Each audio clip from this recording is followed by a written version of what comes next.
చేసి నిత్యుడవగు తండ్రి నీవైనావే. రక్షణ ఆనందాన్ని నాకందించి పరలోకపు వారసుని చేసావే.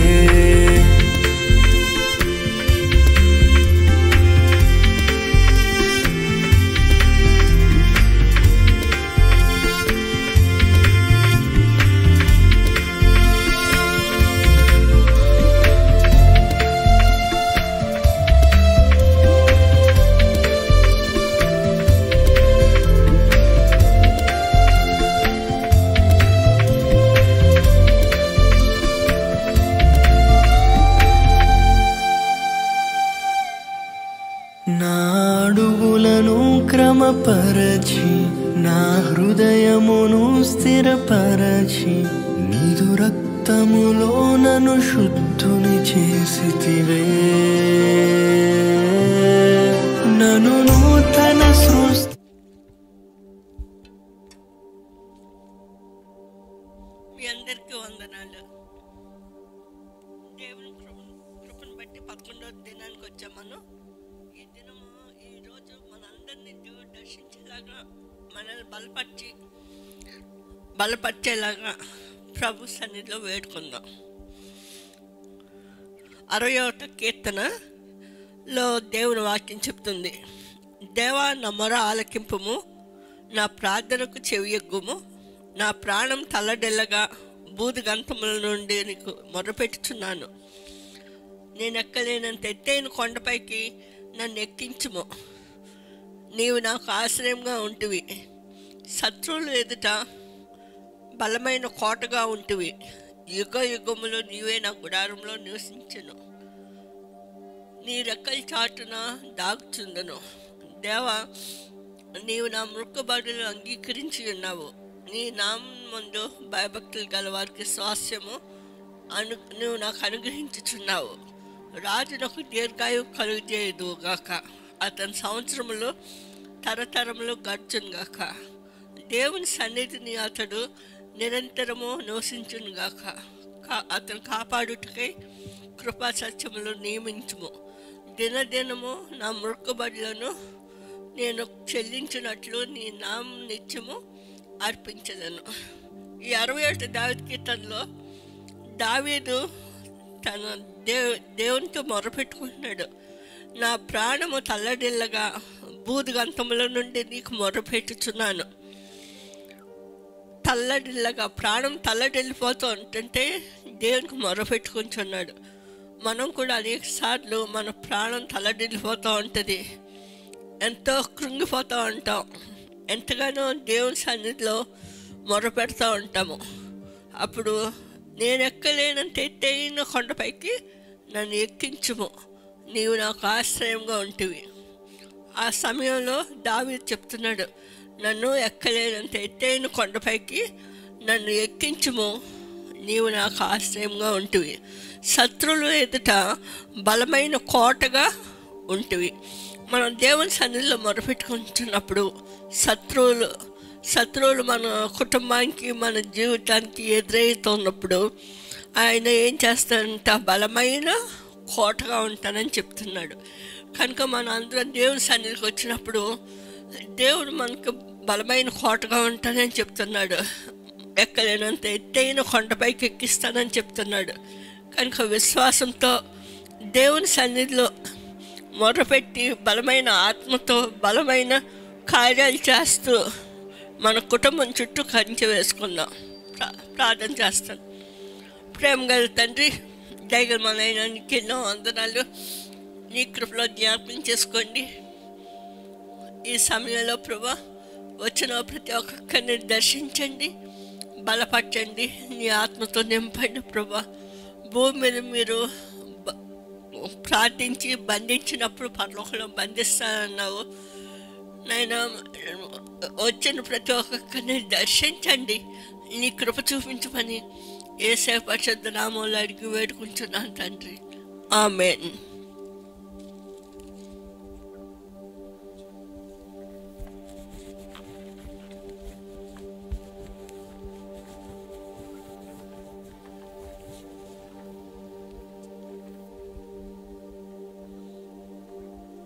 హల్లెలూయా. మొదటిగా మనమందరము స్తుతి గీతము స్తుతి పాట పాడుకుందామండి. హల్లెలూయా హల్లెలూయా. స్తోత్రములు. రాజుల రాజుల రాజుల రాజా, ప్రభువులకు ప్రభువా, మహిమ మహిమ నీకే ప్రభు అని ఈ పాట మనమందరం ఉత్సాహంతో సంతోషంతో చప్పట్లు కొడుతూ పాడదామండి.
సూర్యునిలో చంద్రునిలో తారలలో ఆకాశములో మహిమ మహిమ యేసుకే, మహిమ మహిమ మన యేసుకే.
కొండలలో లోయలలో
ఆశ్చర్యకరుడా, ఆది సంభూతుడా, యుగ యుగముల నిత్యుడా, నీకే మహిమ, నీకే స్తుతులు.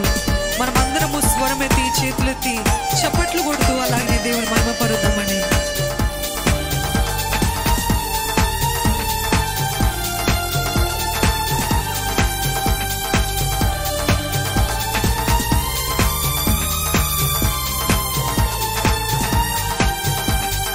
ఆశ్చర్యకరుడా, ఆది సంభూతుడా, యుగ యుగముల నిత్యుడా. ఆశ్చర్యకరుడా, ఆది సంభూతుడా, యుగ యుగముల నిత్యుడా. అందరం కలిసి మహిమ మహిమ యేసుకే, మీ స్వరమెత్తండి. మహిమ మహిమ మన యేసుకే, మహిమ మహిమ యేసుకే, ఇంకా స్వరమెత్తండి.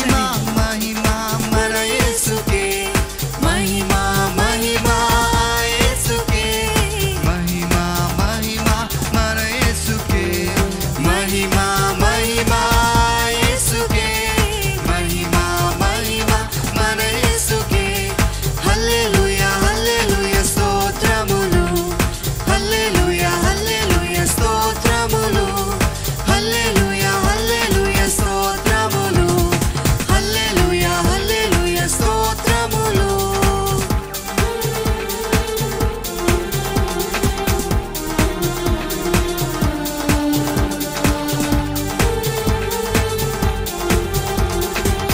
ఇప్పుడు మీరు పాడండి. సూర్యునిలో, చంద్రునిలో, తారలలో, ఆకాశములో మీరు స్వరమెత్తి దేవుని సన్నిధిలో ఆనందిద్దామండి. దేవుని సన్నిధిలో ఉల్లాసం చేద్దాం. ఎందుకంటే ఈ లోకంలో దొరికినటువంటి సంతోషము, సమాధానము, ఆనందము దేవుని సన్నిధిలో ఉందని మహిమతో మనం మనస్ఫూర్తిగా ఆయన మహిమ పరుద్దాం.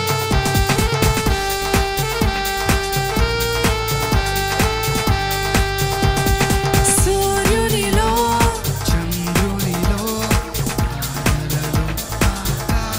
ఇంకా స్వరం ఎత్తచ్చండి.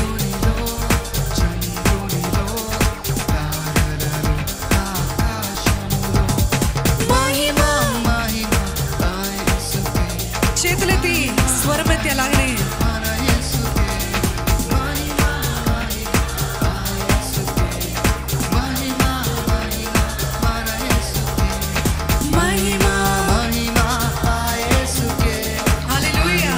మహిమ మన యేసుకే, మహిమ మహిమ యేసుకే, మహిమ మహిమ మన యేసుకే. హల్లెలూయా హల్లెలూయా స్తోత్రములు, హల్లెలూయా హల్లెలూయా స్తోత్రములు, హల్లెలూయా హల్లెలూయా స్తోత్రములు, హల్లెలూయా హల్లెలూయా స్తోత్రములు. ఒక్క నిమిషం అండి. అందరము చేతులు ఎత్తట్లేదు. ఎందుకని? చాలా మంది ఇంకా ఎత్తట్లేదు. గమనించండి, చేతులు ఎత్తడం కూడా దేవునికి స్తోత్ర బలి అంట. గమనించారా? తెలుసా? బైబిల్లో ఉంది వేవ్ ఆఫరింగ్ అని ఉంటుంది ఇంగ్లీష్ బైబిల్లో అయితే. అంటే చేతులు ఎత్తి ఆయన మహిమపరచడం కూడా ఆయనకు ఒక స్తోత్ర బలి అంట. మీరు అనుకుంటున్నారు ఊరికే మామూలుగా ఎత్తడం అలవాటు అయిపోయింది, అలాగా ఎత్తుతున్నారు అనుకుంటున్నారేమో. We are offering our hands, our body, everything in to God's presence. గమనించండి, మనం ఏది చేసినా మనం శారీరకంగా, గత వారంలో దైవజనులు చెప్పారు కదా, శారీరకంగా మనం ఏం చేస్తామో అది ఆత్మీయ రంగంలో it has a sign, it has a meaning కదండి. అర్థం ఉంది కదా. దేవుడు అంటున్నాడు wave offering, give me a wave offering అంటే చేతులెత్తి మీ చేతులతో, మీ స్వరముతో, మీ దేహముతో ఆయనని ఆరాధించాలి. ఇప్పుడు సిద్ధంగా ఉన్నారండి? అలాగనే కొండలలో, లోయలలో, జీవులలో, ఆ జలంలో అనే వచనాన్ని మనం అందరం కలిసి అదే పాటను పాడుకుందాం. కొండలలో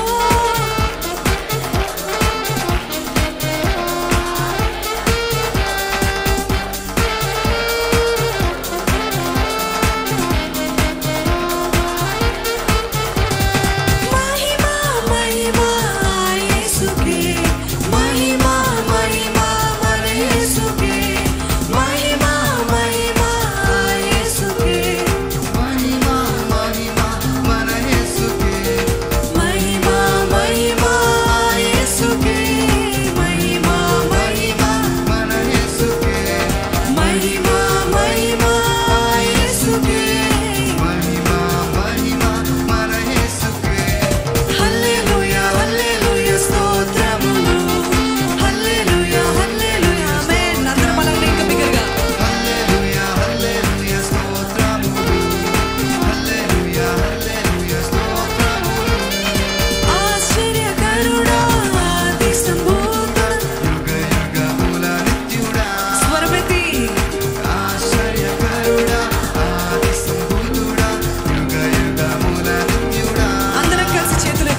మీరందరూ అలాగ చేతులెత్తి దేవుని మహిమపరుస్తుంటే, దేవదూతలకి రెక్కలు ఎలాగైతే దేవుని సన్నిధిలో రెక్కలు కొట్టుకుంటా ఉంటాయి కదా దేవదూతలు, అలాగా మన చేతులు పైకెత్తుతుంటే దేవదూతలతో పాటు మనం ఆరాధించిన రీతిగా కనిపిస్తుంది. నిజంగా ఎంత మహిమ ఆయన సన్నిధిలో ఉంటే మనకి నిజంగా పరలోకాన్ని కొంచెం ఇక్కడ చూడగలుగుతాం కదా.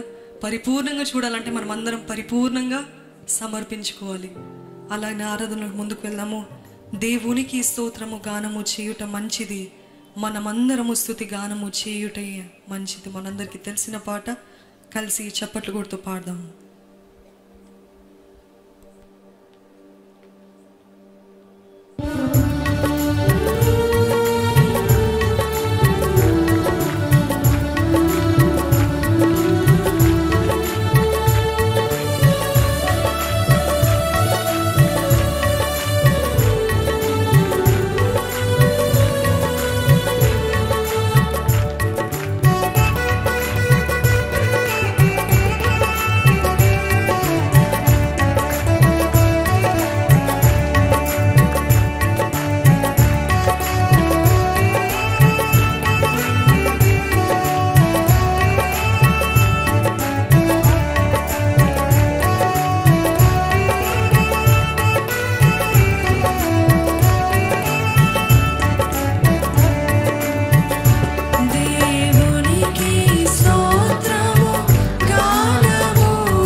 గుండె చెదిరిన పరిస్థితులు వచ్చారేమో, గాయాలతో గుండె పగిలిపోయిన స్థితిలో వచ్చినారేమో, కానీ దేవుడు అంటున్నాడు, మీ గాయాలు నేను కట్టుతాను, మీ గాయాలు నేను ఐ విల్ హీల్ యూ, స్వస్థపరుస్తాను. whatever you have, in whatever situation you have come here, God is saying, I will heal you, I will heal you, I will restore you. తిరిగి మిమ్మల్ని సమకూరుస్తాను, మిమ్మల్ని బాగుపరుస్తున్నాను. అందుకనే దేవునికి స్తోత్రము గానం చేయటం మంచిది, మన హృదయానికి మంచిది, మన జీవితానికి మంచిది, మన భవిష్యత్తుకి మంచిది. It is really a delight to worship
హల్లెలూయా.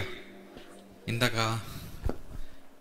ఎంతమందికి ఈ పాయింట్లు గుర్తుని అడిగినప్పుడు చాలామంది గుర్తున్నాయి కానీ అన్నీ గుర్తులేవండి, కొన్ని కొన్ని మాత్రమే చెప్పారు. కాబట్టి మరొకసారి మీరు అందరికీ అన్ని పాయింట్స్ కూడా గుర్చేలా ఆసక్తి కలిగి ఉన్నాను. నిన్నటి దినం వరకు మనం 18 పాయింట్ల గురించి తెలుసుకున్నాం. మరొక 3 పాయింట్లు కూడా చెప్తాను. మొదటగా ఆ 18 అంశాల గురించి కూడా మీకు మరొకసారి నేను చెప్తాను. మీరు శ్రద్ధగా ఆలకించండి, హృదయంలో పెట్టుకోండి, గుర్తుపెట్టుకోండి. అన్నీ కూడా మీకు చెప్తున్నప్పుడు మీరందరూ కూడా మీ హృదయంలో పెట్టుకుని తర్వాత ప్రార్థనా సమయంలో ఒక్కొక్కటిగా అడగాలని నేను కోరుకుంటున్నానండి. మొదటిగా pray for the spirit of humility, a willingness to submit, తగ్గింపు ఆత్మ కలిగి ఉండాలని ప్రార్థన చేయాలి. అలాగే pray for the spirit of reverence, the fear of the Lord, దేవుని పట్ల గౌరవం కలిగి ఉండాలని ప్రార్థన చేయాలి. Pray for the spirit of purity, a desire to be clean, హృదయశుద్ధి కలిగి ఉండాలని ప్రార్థన చేయండి. Pray for the spirit of purpose, a wisdom to set goals, దేవుని జ్ఞానంతో జీవితంలో ఉద్దేశం కలిగి ఉండాలని ప్రార్థన చేయాలి. Pray for the spirit of simplicity, a lifestyle uncluttered, నిరాడంబరం కలిగి జీవించాలని ప్రార్థన చేయాలి ప్రతి విషయంలో. Pray for the spirit of commitment, a dedication to cause. Pray for the spirit of diligence, a willingness to work hard. అలాగే pray for the spirit of servanthood, the ministry of helps. Pray for the spirit of consistency, the quality of faithfulness. Pray for the spirit of assurance, a depth of faith. Pray for the spirit of availability, a willingness to go. అన్ని సందర్భాల్లో దేవునికి అందుబాటులో ఉండాలని ప్రార్థన చేద్దాం. అలాగే pray for the spirit of loyalty, a zeal of fidelity, విధేయత కలిగి ఉండాలని ప్రార్థన చేయాలి. ఇవన్నీ లక్షణాలు మనం అడిగితేనే మనం పొందుకోగలుగుతాం. కాబట్టి మరీ మీకు చెప్పి మీ హృదయంలో నాటపడాలని ఆసక్తితో మీకు ఎన్నిసార్లు చెప్తున్నాం. Pray for the spirit of sensitivity, openness of heart, మృదువైన స్వభావాన్ని కలిగి ఉండాలని ప్రార్థన చేద్దాం. Pray for the spirit of compassion, love in action, కరుణ కలిగి ఉండాలని ప్రార్థన చేయాలి. Pray for the spirit of tenderness, a willingness to weep, సున్నితమైన మనసు కలిగి ఉండాలని ప్రార్థన చేయాలి. అలాగే నిన్నటి దినాన్ని చెప్పిన 3 points గురింట pray for the spirit of maturity, the capacity to grow. Pray for the spirit of holiness, Christ-like behavior, దేవుని స్వభావం అండి. Pray for the spirit of reliability, a depth of dependability, సంపూర్ణమైన నమ్మకం కలిగి ప్రార్థన చేయాలి. అలాగే మరో 3 కూడా ఈరోజు మీకు తెలియజేస్తాను. ఆ 3 విషయంలో కూడా మీ ప్రార్థనలో పెట్టండి. Pray for the spirit of revelation, learning to listen, దేవుని మాటలు వినుటకు ఆసక్తి కలిగి ఉండాలని ప్రార్థన చేయండి. Pray for the spirit of self-denial, a sacrifice to surrender, మనల్ని మనం తృణీకరించుకుని దేవుని విషయంలో ప్రార్థన చేయాలని అడుగుదాం. అలాగే pray for the spirit of confidence, A baptism of boldness, దేవుని మీద పూర్తి నమ్మకంతో విశ్వాసంతో ఉండాలని ప్రార్థన చేద్దాం. ఈ నిన్నటి దినాన్ని వరకు 18, అలాగే ఈరోజు చెప్పిన 3 విషయాలు 19, 20, 21 3 విషయాలు కూడా ఈ సమయంలో అడగాలని కోరుకుంటున్నాను. మీకు స్క్రీన్లో కూడా వస్తుంది, లైవ్లో కూడా వస్తుంది. దయచేసి అందరూ కూడా ఈ సమయంలో కొద్ది క్షణం లేచి నిలబడొచ్చండి. కూర్చునే వాళ్ళు కూర్చునే ఉండండి, లేదంటే మోకరించగలిగిన వాళ్ళు మోకరించవచ్చు. ఎలా అయినా కాదే ఈ సమయంలో కొద్ది సమయం ప్రార్థనలో గడుపుకుందాం. ఈ అన్ని అంశాలు కూడా దేవుని ముందు తీసుకెళ్ళి అడుగుదాం. అడిగినవన్నీ పొందుకుందాం. పొందుకుని ఈ యొక్క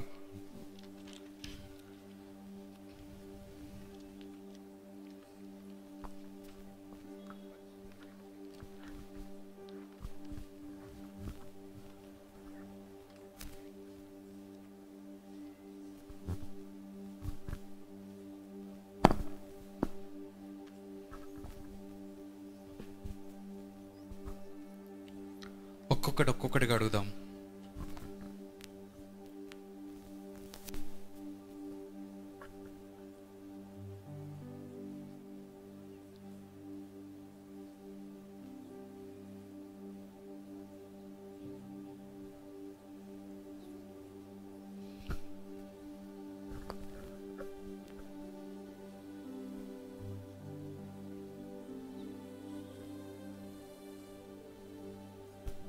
ఎవరు కూడా మౌనంగా ఉండొద్దండి. ఏవి గుర్తొస్తే ముందుగా అవన్నీ అడగండి దేవుని దగ్గర. అన్ని లక్షణాలు కలిగి మనం ఉండాలి. అడిగినవన్నీ పొందుకున్నామని విశ్వాసంతో అడగాలి. ఇవన్నీ మన ఆత్మీయ జీవితానికి ఎంతో అవసరమైనవి, ప్రాముఖ్యమైనవి. మన జీవితాన్ని దేవుడికి మరింత దగ్గరగా చేసేవి.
ప్రార్థన మంట ఇంకా అంటుకోలేదండి. ప్రార్థన అతి ముఖ్యమైనది ఒక విశ్వాసి జీవితంలో. ప్రార్థన లేనిదే మనం ఎలాగ ఎదుర్కోగలుగుతాము? ప్రార్థన లేనిదే మనము మన జీవితాన్ని, మన భవిష్యత్తుని, రేపు ఎలా ఎదుర్కోగలుగుతాము? లేకపోతే వచ్చే నిమిషం ఎలాగ ఎదుర్కోగలుగుతామండి? నిజంగా ప్రార్థనే మనకు బలము, ప్రార్థనే మనకు శక్తి. ప్రార్థనాత్మ నాకు దయచేవా అని అడగండి. మొదటిగా దేవ ప్రార్థనాత్మ కుమ్మరించయ్యా. ఉచ్చరింప సఖ్యము కానీ మూలుగులతో ప్రార్థన చేసే ప్రార్థన నాకు దయచేయ్యా. అడగండి. నీ కృపను బట్టి నీకు వందనాలయ్యా. నీ కృప క్షేమాన్ని బట్టి వందనాలయ్యా. నన్ను ఇంతవరకు కాచి కాపాడిన దేవా నీకు వందనాలయ్యా. అభిషేకిస్తున్న దేవా నీకు వందనాలయ్యా. నీ మహిమతోటి మమ్మల్ని నింపుతున్నా నీకు వందనాలయ్యా. నీ ఆత్మ కార్యాలు మా మధ్యలో జరిగిస్తున్నా నీకు వందనాలయ్యా. నువ్వే సృష్టికర్తవి, నువ్వే గొప్ప దేవుడివి. నిజంగా నీ వంటి వారు ఎవరున్నారయ్యా? నీ కృప లేని క్షణము మేము ఎప్పుడో నశించిపోయి ఉండేవాళ్ళమయ్యా. ఒక్క క్షణము చాలయ్యా. నీ కృప లేకపోతే నశించిపోతామయ్యా.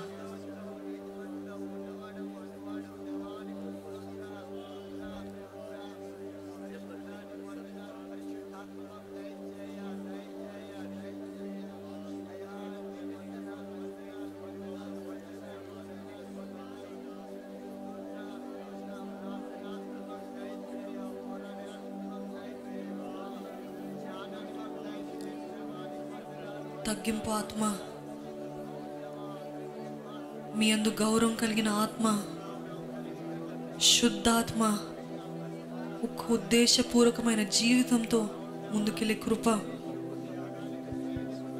తగుమాత్రపు జీవితంతో, స్పిరిట్ ఆఫ్ సింప్లిసిటీ, ఒక కమిట్మెంట్తో నీ సేవలు ముందుకు సాగే కృపను దయచేయ. డిలిజెన్స్, ఇప్పుడు కూడా మాకు అప్పచెప్పిన పని తండ్రి నమ్మకస్తులుగా చేయడానికి సహాయం చేయి.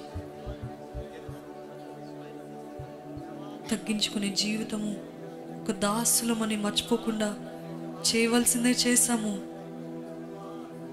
నీవే మా రాజువి, నువ్వేది చెప్తే అదే చేస్తామయ్యా అని అటువంటి ఆత్మ, కన్సిస్టెన్సీ, స్థిరమైన జీవితము, అష్యూరెన్స్, ధైర్యముతో, శక్తితో అడుగుదామండి. అడుగుదాము.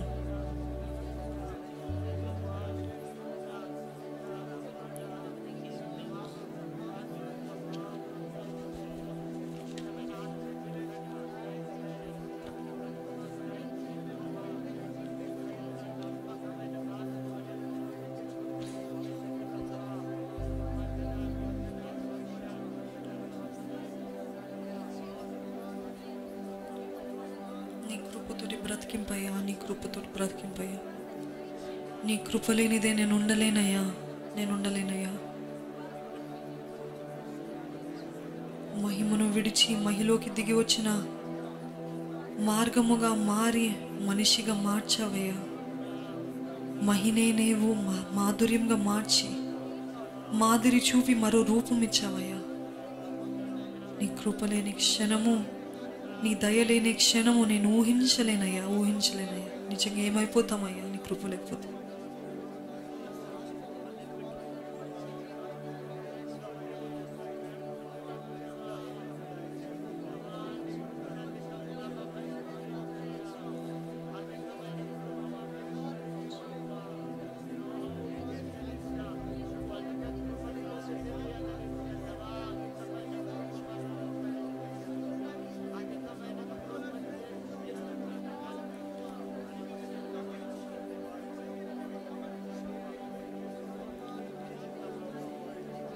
ఇదిగోనయ్యా పరిశుద్ధుడైన దేవా, మేమందరం నీ సన్నిధిలో మొరపెడుతుండగా, నీ కృప కోసం వేడుకుంటుండగా, ఇంతవరకు నీ కృపను బట్టే మేము జీవించామయ్యా.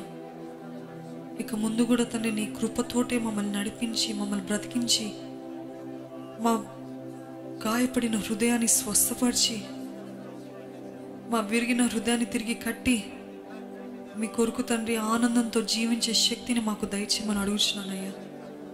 ఇక్కడున్న ప్రతి ఒక్కరి మీరే పేరు పేరు వరుసన దర్శించి ముట్టి బాగు చేసి నీ సన్నిధిలో నిత్యమైన సంతోషము, పూర్ణ సంతోషము, నిత్యమైన సుఖాలు దయచేయమని అడుగుతున్నానయ్యా. మా ప్రార్థన, మా ఆరాధన మీకు అంగీకారంగా చేసుకోమని అడుగుతున్నామయ్యా. మీరే మా తోడుని మమ్మల్ని నడిపించమని ప్రభు యేసు నామములో అడిగి వేడుకొంచున్నాను తండ్రి. ఆమేన్. అలాగనే మనమందరము లేచి నిలబడితే కొద్దిసేపు దేవుని ఆరాధనలో ముందుకు వెళ్దాము. ఎవరు కూడా మౌనంగా ఉండొద్దు. అలాగనే కళ్ళు మూసుకొని దేవుని స్తుతులు చెల్లిద్దామండి. దేవునికి స్తుతులు చెల్లిద్దాము.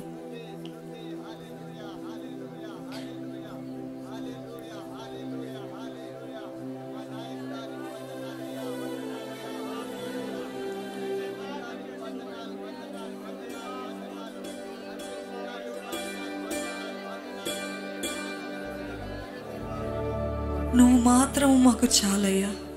నిజంగా నువ్వు మాత్రం చాలయ్యా. నీ వాక్యే లేకపోతే, నీ సహాయమే లేకపోతే, నీ ప్రేమే లేకపోతే, నీ కృపే లేకపోతే మేము ఈరోజు ఇక్కడ నిలిచి ఉండమయ్యా. You have given us this grace to stand in your presence and to worship you, Lord. నీ కృపను బట్టి ఈరోజు మీ సన్నిధిలో నిలబడటానికి, నేను ఆరాధించే భాగ్యాన్ని ఇచ్చి ఉన్నావయ్యా.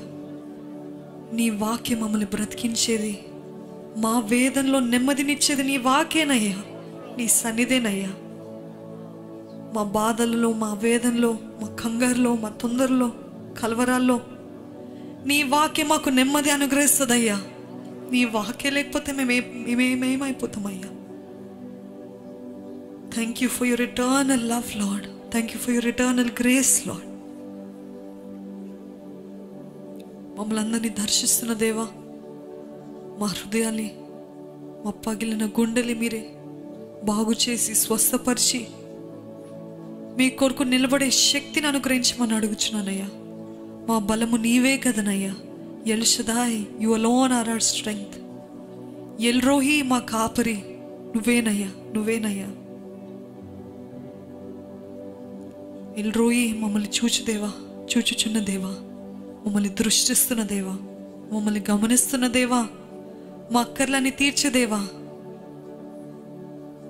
ఎండిన ఎడారిలో కూడా తండ్రి నువ్వు జీవపూటాల్ని ప్రవహింపజేసే దేవుడు అయ్యా. ఈరోజు ఎవరెవరైతే అలాంటి పరిస్థితులు ఉన్నారో, ఆ రోజు హాగర్కి ఎలాగైతే మనోనేత్రాలు తెరిసావోనయ్యా, ఈరోజు ఇక్కడ ఉన్న ప్రతి ఒక్కరు మనోనేత్రాలు తెరవమని అడుగుచున్నామయ్యా. మీ జీవపు ఊటని చూడటానికి సహాయం చేయండి అయ్యా. మీ ఆత్మ అనే ఊటని, జీవాన్ని, నీళ్ళని ఇక్కడ ప్రవహింపజేయమని అడుగుచున్నానయ్యా. ఏ ఒక్కరు కూడా తండ్రి ముట్టబడకుండా ఉండకుండా సహాయం చేయమని అడుగుచున్నానయ్యా. Everybody should be touched by your spirit Lord father.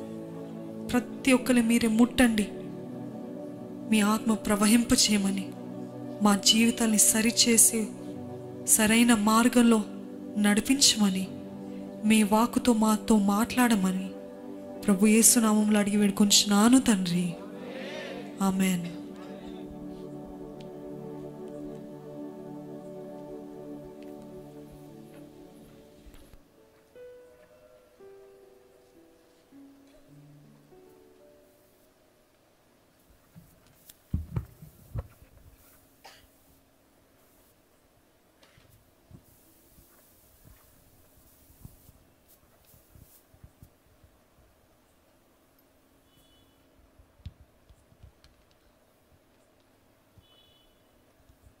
Praise the Lord. ఎంతమంది మనస్ఫూర్తిగా దేవుని స్తుతించి ఆరాధించారు? బిగ్గరగా హల్లెలూయా చెప్తారండి. Praise God for you. Really దేవుడు ఉద్దేశించిన కార్యంలో, ఆయన చేసే కార్యంలో ఎంతో గొప్పవండి, ఎంతో గొప్పవి. నిన్న రాత్రి ఎంతోమంది సాక్ష్యాలు తెలియజేశారు, ఎంతోమంది మీ సాక్ష్యాలు పంపించారు. మీ సాక్ష్యాలు విన్నప్పుడు దేవుని ఎంతగానో స్తుతించండి. ఎందుకంటే దేవుడు మీ జీవితంలో చేయించిన కార్యాన్ని బట్టి దేవుని ఎంతగానో స్తుతిస్తున్నారండి. అండ్ మోర్ ఓవర్, కేవలం ఇక్కడ వచ్చిన వారు మాత్రమే కాదు, కానీ ఇతర దేశాల నుండి అనేక మంది మీ సాక్ష్యాలని తెలియజేశారు, లైవ్లో వీక్షిస్తున్నవారు మీరు. అండ్ దాన్ని బట్టి కూడా దేవుని ఎంతగానో స్తుతిస్తున్నాను. ఎన్నో సంవత్సరముల నుండి పోరాడుతున్న కార్యాలలో జయము, ఎన్నో విషయంలో మార్పులు, ఎన్నో విషయంలో దేవుని హస్తాన్ని రుచి చూస్తున్నారని మీరు తెలియజేశారు. ఎంతమంది ఇక్కడ ఉన్నవారు చెప్పగలుగుతారు, నా జీవితంలో ఒక నూతన కార్యం జరుగుతుంది, నేను చూడగలుగుతున్నాను అన్న వారి చేతిలో హల్లెలూయా చెప్తారా? Praise God. ఉపవాస ప్రార్థన శక్తే వేరండి. కానీ ఈ ప్రార్థనలో మనం కొనసాగిస్తే మనకి జవాబు సంపూర్ణంగా పరిపూర్ణంగా వచ్చేంత వరకు, till we get the answers, till we get the voice of God, దేవుని స్వరాన్ని వినేంత వరకు మనం కనిపెట్టాలి, పోరాడాలండి. ఈరోజు దేవుడు నాకు ఇచ్చిన మాట, it is a very special word. నన్ను ఎంతో ఆదరించిన మాట, నన్ను ఎంతగానో బలపరిచిన మాట. కొన్ని సంవత్సరాల ముందు, అంటే in my early days of రక్షణ, నా జీవితంలో ఎప్పుడూ అనేక ప్రశ్నలు ఉండేది, చాలా తలంపులు ఉండేవి. ఎన్నో ప్రశ్నలతో ఏంటి సరి, ఏంటి తప్పు, నేను తగిన వాణ్ణా. మన హృదయము అనేక నిర్ణయాలు చేస్తుంది, కరెక్టా? ఫాలో యువర్ హార్ట్ అంటారు లోకంలో. ఏదైనా సరే నీ హృదయాన్ని వెంబడించు, ఫాలో యువర్ హార్ట్ అంటారు. కానీ నిజంగా do you follow your heart? Can you follow your heart? Is the decision that your heart makes, is it good decision? ఎంతమంది చేస్తుంటారు, ఎంతమంది నో అంటారు? సో మిగిలిన వాళ్ళు తెలియదు అనమాట. దేవుని వాక్యంలో చూద్దాం ఏం చెప్తుందో. జెర్మయా 17:9, ఇర్మియా 17:9. ఇర్మియా 17వ అధ్యాయము 9వ వచనం చదువుకుందామండి. హృదయం అన్నిటికంటే మోసకరమైనది, హృదయం అన్నిటికంటే మోసకరమైనది. దేవుని వాక్యం ఏం చెప్తుంది? హృదయం అన్నిటికంటే మోసకరమైందంట. మీ జీవితంలో మోసకరమైంది అని ఏదైనా ఉందంటే అది మీ హృదయం. మీ జీవితంలో మిమ్మల్ని మోసం చేయగలిగిన వారు ఎవరైనా ఉన్నారంటే అది మొదటిగా మీ హృదయం. మన హృదయం అంటే ఏది సరి తప్పు అని చెప్పగలుగుతుంది. కానీ అదే సమయంలో హృదయ ఆశ, హృదయ వాంఛ, హృదయ కోరిక చూస్తే హృదయం ఎప్పుడు ఏమంటుంది తెలుసా? స్వార్థం. హృదయం ఎప్పుడేంటో తెలుసా? నాకు ఏదైనా పని చెప్పండి నాకేమొస్తుంది, ఏదైనా పని చెప్పండి నాకేమిస్తావు, ఎక్కడికన్నా రమ్మనండి నాకేమొస్తుంది, నేను ఇది చేస్తే నువ్వు నాకేం చేస్తావు అంటే హృదయం is always selfish. Carnal mind, carnal heart అంటే స్వార్థము, లోకము. ఈ హృదయము అన్నింటికన్నా మోసకరమైందని దేవుని వాక్యం చెప్తుందండి. ఈ హృదయం ఎలాగ మాట్లాడుతుందంటే, ఈరోజు చేయాల్సింది చేసేయి, తర్వాత వెళ్ళి దేవుని దగ్గర క్షమాపణ అడుక్కోలే. ఎప్పుడన్నా చెప్పిందా మీకు అలాగా? నువ్వు ఇదంతా జయించలేవులే, ఈ తప్పు ఏదో చేసేయి, తర్వాత వెళ్ళి దేవా సారీ అని ఎప్పుడన్నా చెప్పిందా అండి? ఎప్పుడన్నా సరే నీకు ఇంకా కుదరదు, నీకు క్షమాపణ లేదు అని చెప్పిందా మీ హృదయం? నువ్వు తగిన వ్యక్తివి కాదు, నువ్వు అర్హుడు కాదు, నువ్వు బ్రతుకుతానికి యోగ్యత లేదు నీకు అని మీ హృదయం ఎప్పుడన్నా చెప్పిందా? ఈరోజు చాలామంది అండి దేవుని సన్నిధిలోకి వచ్చి ప్రార్థన చేయమంటే నేను సరిలేను అంటారు. ఎవరు చెప్పారు మీరు సరిలేరని? మీ హృదయం చెప్పింది. అరే నువ్వు ఎట్లా వెళ్తావు దేవుని సన్నిధిలోకి? నువ్వేమని వెళ్ళి ప్రార్థన చేస్తావు? నీకేం అర్హత ఉంది దేవుని సన్నిధిలోకి వెళ్ళి ప్రార్థన చేస్తానికి? అవును కదా, దేవుడు నీ ప్రార్థన వినట్లే. ఎవరు చెప్పారు? మీ హృదయం చెప్పింది. ఈరోజు చూడండి ఎంతోమంది, నేను ఎందుకు ఈ వాక్యం దేవుడు ఇచ్చాడంటే, ఎంతోమంది అడుగుతున్నారు, నేను సరేలే నా కొరకు సరే ఇలాగ ప్రార్థన చేయండి. సరే నువ్వేం చేస్తావు? నేను ప్రార్థన చేస్తాను. నువ్వేం చేస్తావు? నేను ఉన్న చోటే ఉంటా, నేను చేసిందే చేస్తా, నేను చేసిందే చేసుకుంటా ఉంటాను, నువ్వు ప్రార్థన చేయి, నేను బాగుపడిపోతాను. అవునా? కుదురుతుందా? చేసిన తప్పే చేస్తా, ఉన్న చోటే ఉంటా, నాకు ప్రార్థన చేయండి నేను బయటకు వచ్చేస్తాను అంటాం. కుదురుతుందా? No, you cannot. మనం అర్థం చేసుకోవాలండి, మన హృదయం అన్నిటికంటే మోసకరమైంది. మన హృదయం అనేక సార్లు ఏం చెప్తుందంటే, నువ్వు తగవు, నువ్వు యోగ్యుడు కాదు, నీకేమి కుదరదు, నువ్వు చేయలేవు, నువ్వు దేవుని సన్నిధిలోకి వెళ్ళలేవు, నువ్వు ఎలాగ ప్రార్థన చేస్తావు? చాలామందికి దేవుని సన్నిధిలో రావాలంటే ఎలాగ ఉంటుందంటే, వారి జీవితంలో ఏదైనా సరిగా చేస్తే, అన్నీ మంచిగా చేస్తే, ఆ రోజు మంచిగా జీవిస్తే, ఆ రోజు అందరితో చక్కగా మాట్లాడితే, ఎవరిని తిట్టకున్నా, ఎవరిని కొట్టకున్నా, ఏది పలకకున్నా, ఏది చూడకున్నా, ఏది చేయకున్నా భక్తుల్లాగా జీవిస్తే అప్పుడు ప్రార్థన చేస్తానంటారు. ఏమాత్రం కొంచెం పాపం తొంగి చూసిందా, కొంచెం లోక ఆకర్షిత ఎక్కడన్నా లాగిందా, వెంటనే ఏం చెప్తారు తెలుసా? ఈరోజు నేను ప్రార్థన చేయలేను, నా మనసు బాల, నేను తగిన వ్యక్తిని కాదు, నేను ప్రార్థన చేయలేను, I don't fit to pray, I cannot pray. ఈరోజు దేవుని సన్నిధిలో ఉన్న మనము నిజంగా గ్రహించుకోవాలండి. దేవుడు మనం ఆయన సన్నిధిలోకి రావాలని, ఆయన సన్నిధిలో ప్రార్థన చేయాలని, ఆయన పాదాలు పట్టుకోవాలని ఎంతగానో వేడుకుంటున్నాడు. ఆయన ఆశపడుతున్నాడు. రండి నా దగ్గరికి రండి, నా చేతులు చాచి మిమ్మల్ని ఆహ్వానిస్తున్నాను, నువ్వు రండి అంటున్నాడు. కానీ ఈరోజు మనమైతే I don't deserve, I'm not worthy, I cannot come, నేను ఇంకా పాపినే, నేను పరిశుద్ధుని కాదు, నాకు అర్హత లేదు, నాకు యోగ్యత లేదు. వెళ్ళి ఎక్కడ పడతావు? నరకంలో పడతావు. మన హృదయాన్ని మోసపరిచేది, మన హృదయాన్ని యూ హ్యావ్ టు రిమెంబర్. ఇంగ్లీష్లో అయితే చక్కగా 2 మాటలు ఉంటాయి, కండెమ్డ్, కన్విక్ట్. కండెమ్డ్ అంటే నేరారోపణ. మనల్ని నేరారోపణ చేసేది దేవుని ఆత్మ కాదండి, అర్థమవుతుందా? మనల్ని నేరారోపణ చేసేది దేవుని ఆత్మ కాదు, దురాత్మ. మనల్ని ఒప్పింపజేసేది దేవుని ఆత్మ. మనల్ని సరిదిద్దాలని ఒప్పింపజేసేది, convict, is the Holy Spirit. ఈరోజు మన జీవితాలని ఏ ఆత్మ మన హృదయాల మీద దాడి చేస్తుందో, లేకపోతే ప్రభావం చూపిస్తుందో పరీక్షించుకోండి. Is it devil saying you are not worthy, you don't fit, నువ్వు ఆ పాపం చేసావు, నువ్వు ఈ పాపం చేసావు, నువ్వు అలాంటి వ్యక్తివి, నువ్వు ఎలాంటి వ్యక్తివి అన్న రీతిగా నీ మీద నేరాలు మోపుతుందా?